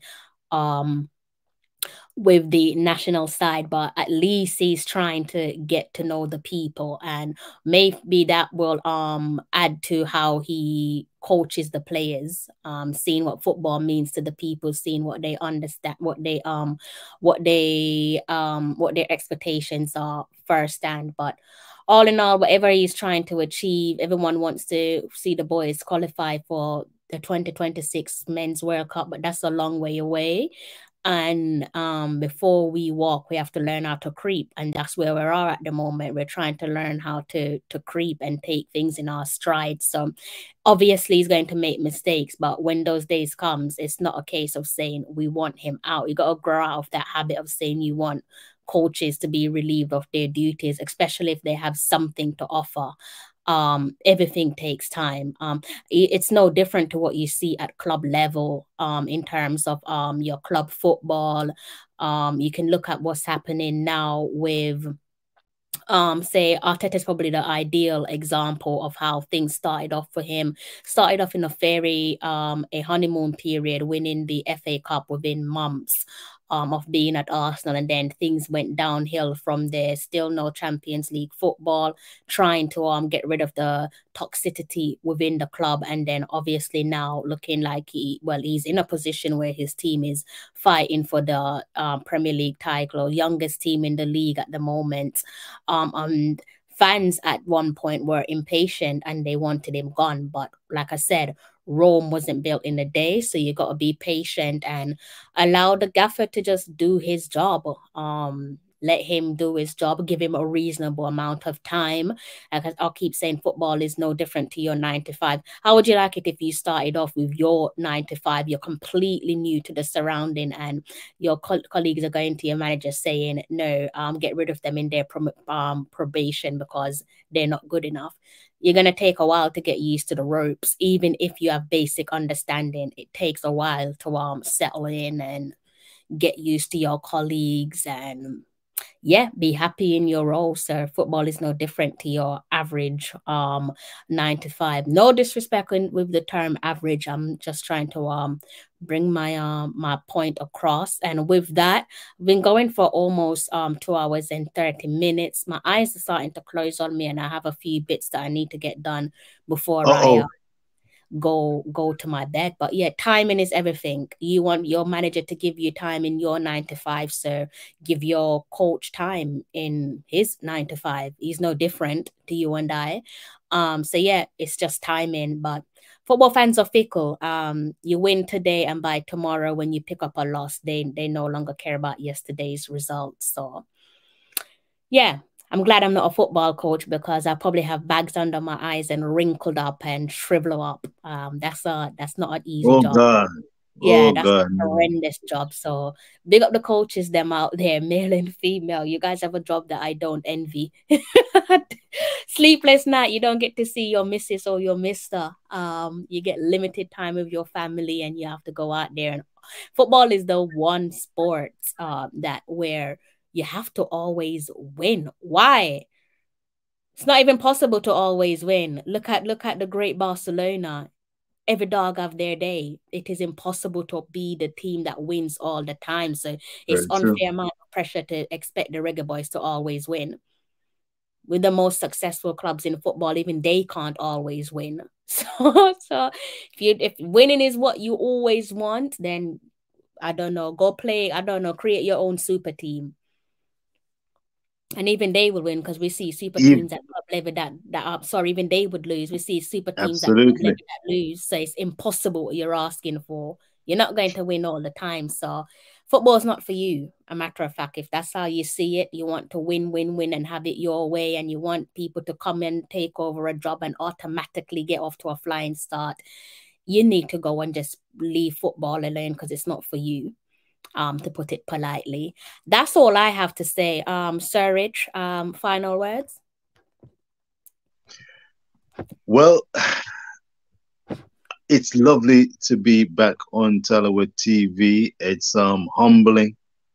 It does raise the spirit. We appreciate that you have the highs and lows of life, and you have the highs and lows in sport. They do say that sport reflects life, and life reflects sport, and that seems to be the case. Man United have taken a 7-0 humbling, having just lifted silverware, albeit not the Premier silverware, but it's silverware.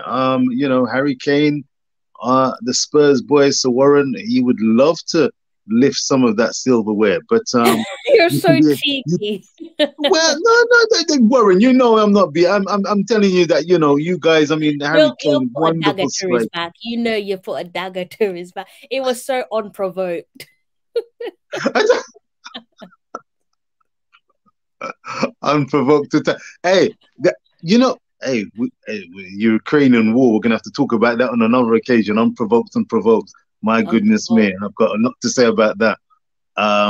But look, in life, you have ups and downs, and we are only human, made of flesh and blood. So while we happy to beat a Mikey Ballin, while we're happy to give him the old jab to the rib, we understand and appreciate that he supports a team that will have good days and bad days. As Arsenal fans, we saw Arsenal 2-0 down at the Emirates.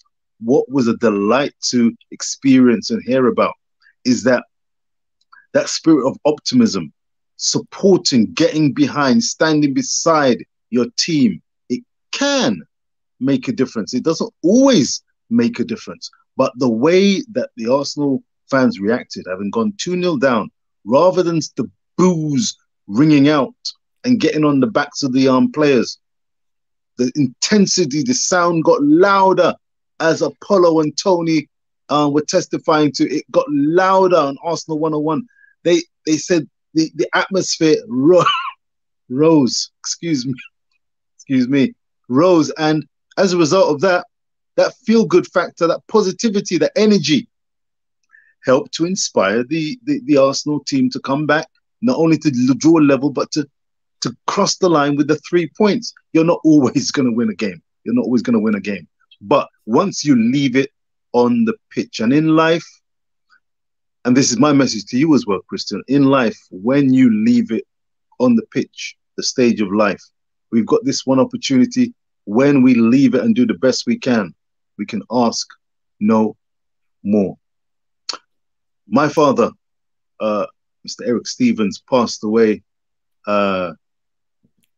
23rd of February, a Thursday. He left a legacy. He left it on the pitch. He left it in the boxing ring. He was a big boxing fan.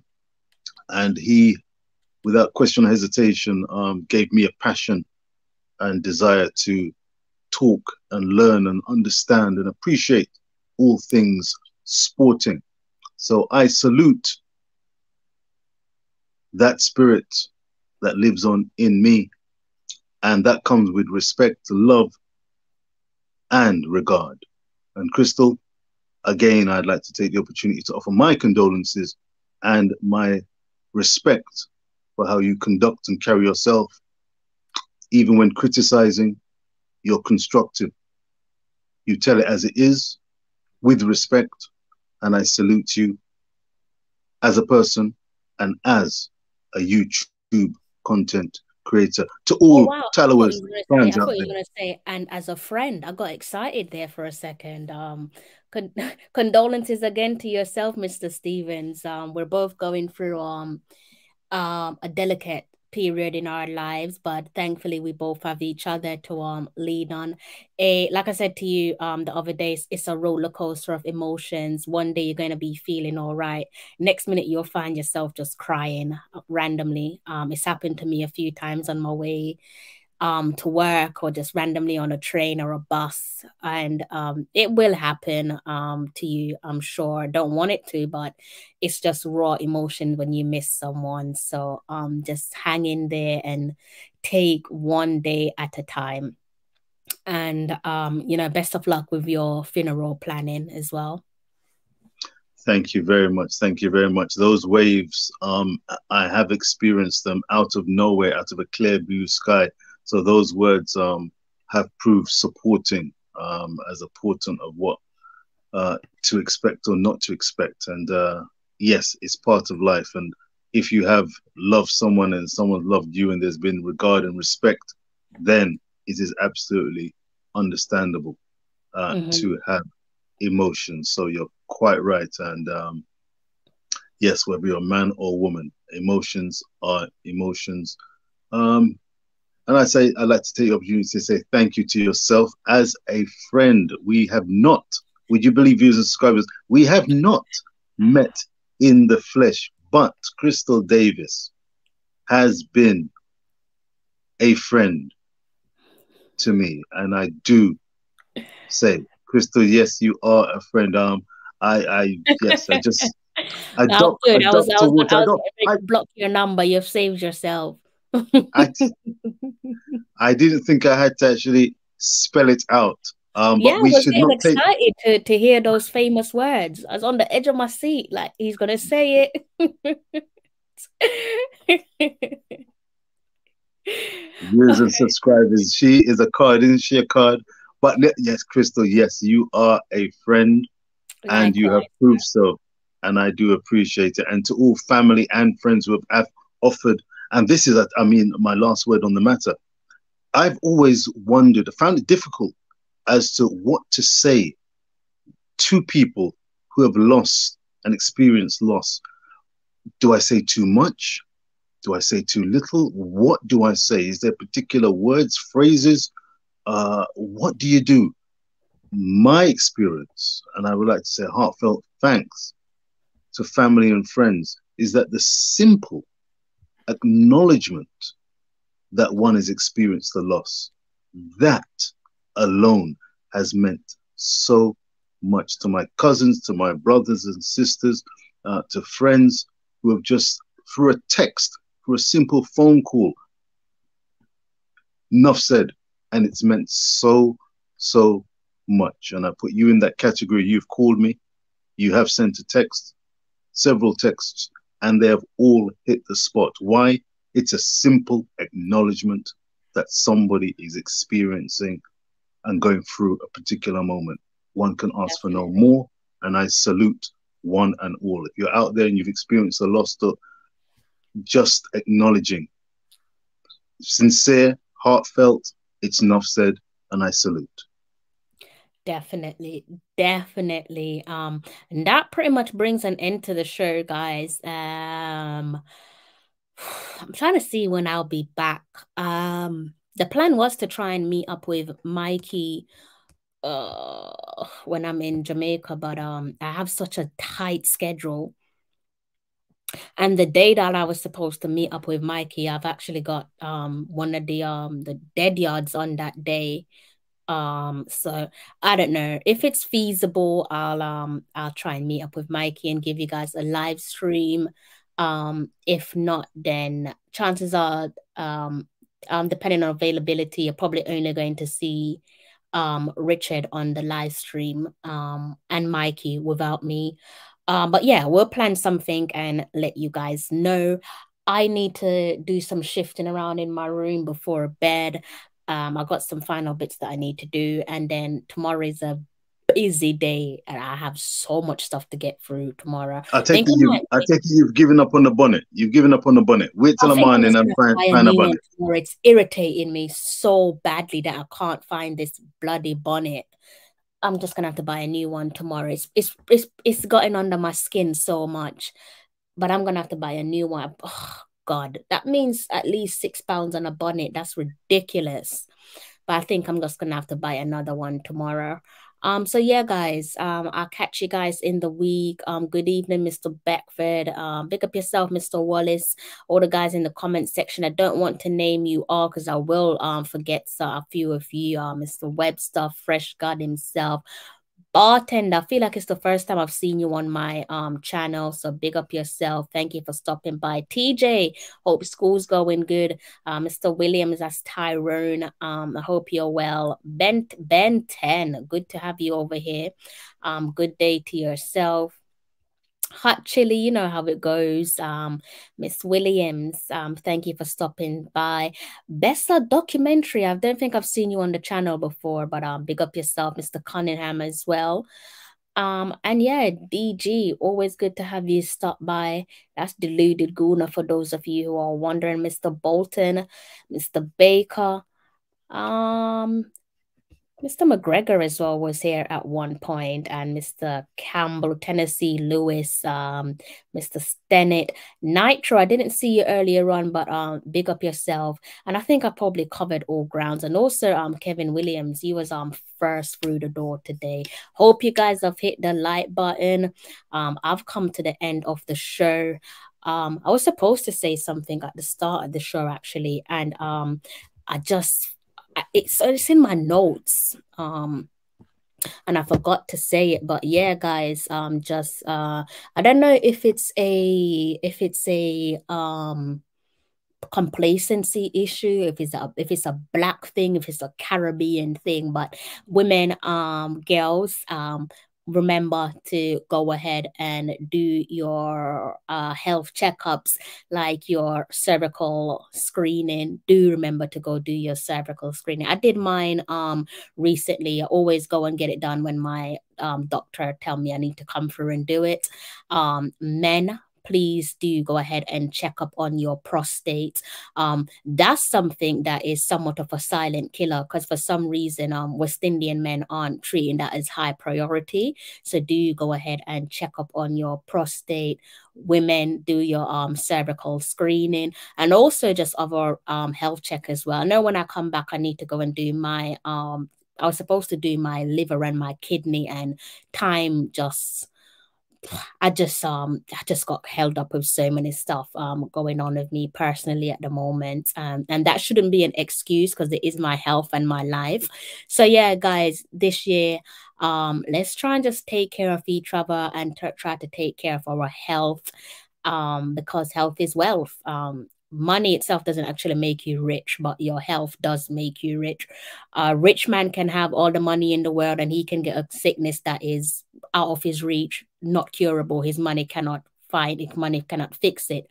But if you're rich in health, then you're definitely living large. So yeah, make sure you guys go and do your necessary health check, especially that prostate check, because that is something that a lot of men aren't doing, and I don't know why. If it's to do with fear we all fear things when we go and do our health checkup. We're probably thinking you're fearing the worst, but it's better to know than not to know.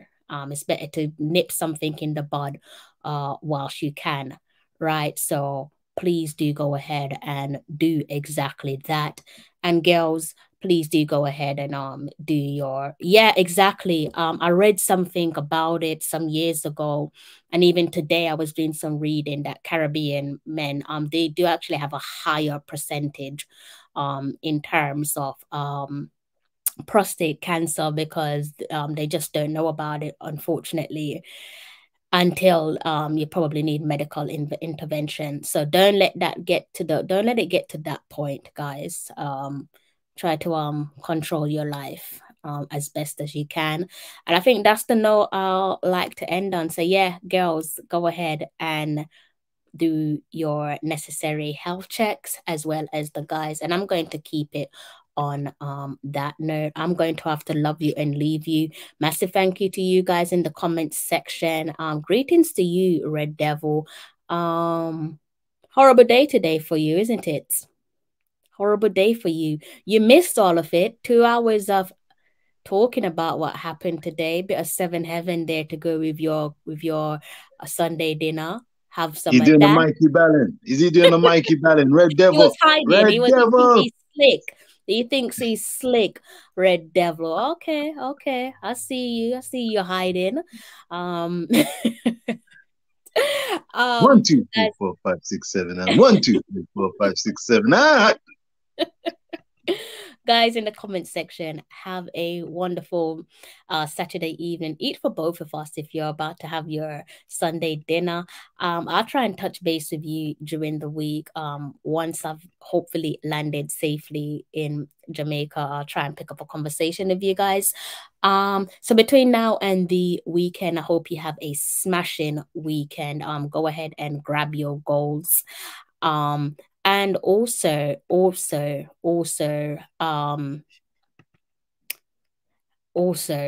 have a great weekend when it comes. If I don't see you between now and the rest of the weekend, gonna just rewind a bit and listen to my thoughts on what makes the Reggae Girlz unique, and from myself and my co-host, my special guest, the politician over on this channel.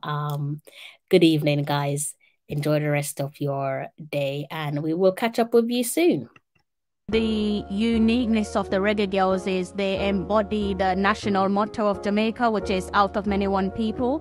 So when you look at the entirety of the Jamaica squad, you have dark-skinned girls, mixed-race girls, girls who have black and Asian in them. You also have the homegrown players, so like your Bunny Shaw, your Konya Plummer, your Den Blackwood. So what that means in terms of from a grassroots perspective is girls who are born in Jamaica can look at a Bunny Shaw and hear that authentic accent and say, you know, if Bunny can make it, then so can I. Once you hear that authenticity, that raw Jamaican accent, they should be able to look at a Bunny Shaw who's now our captain to say, if Bunny can do it, especially if you come from the same community, the same parish as her, if she can do it, then so can we.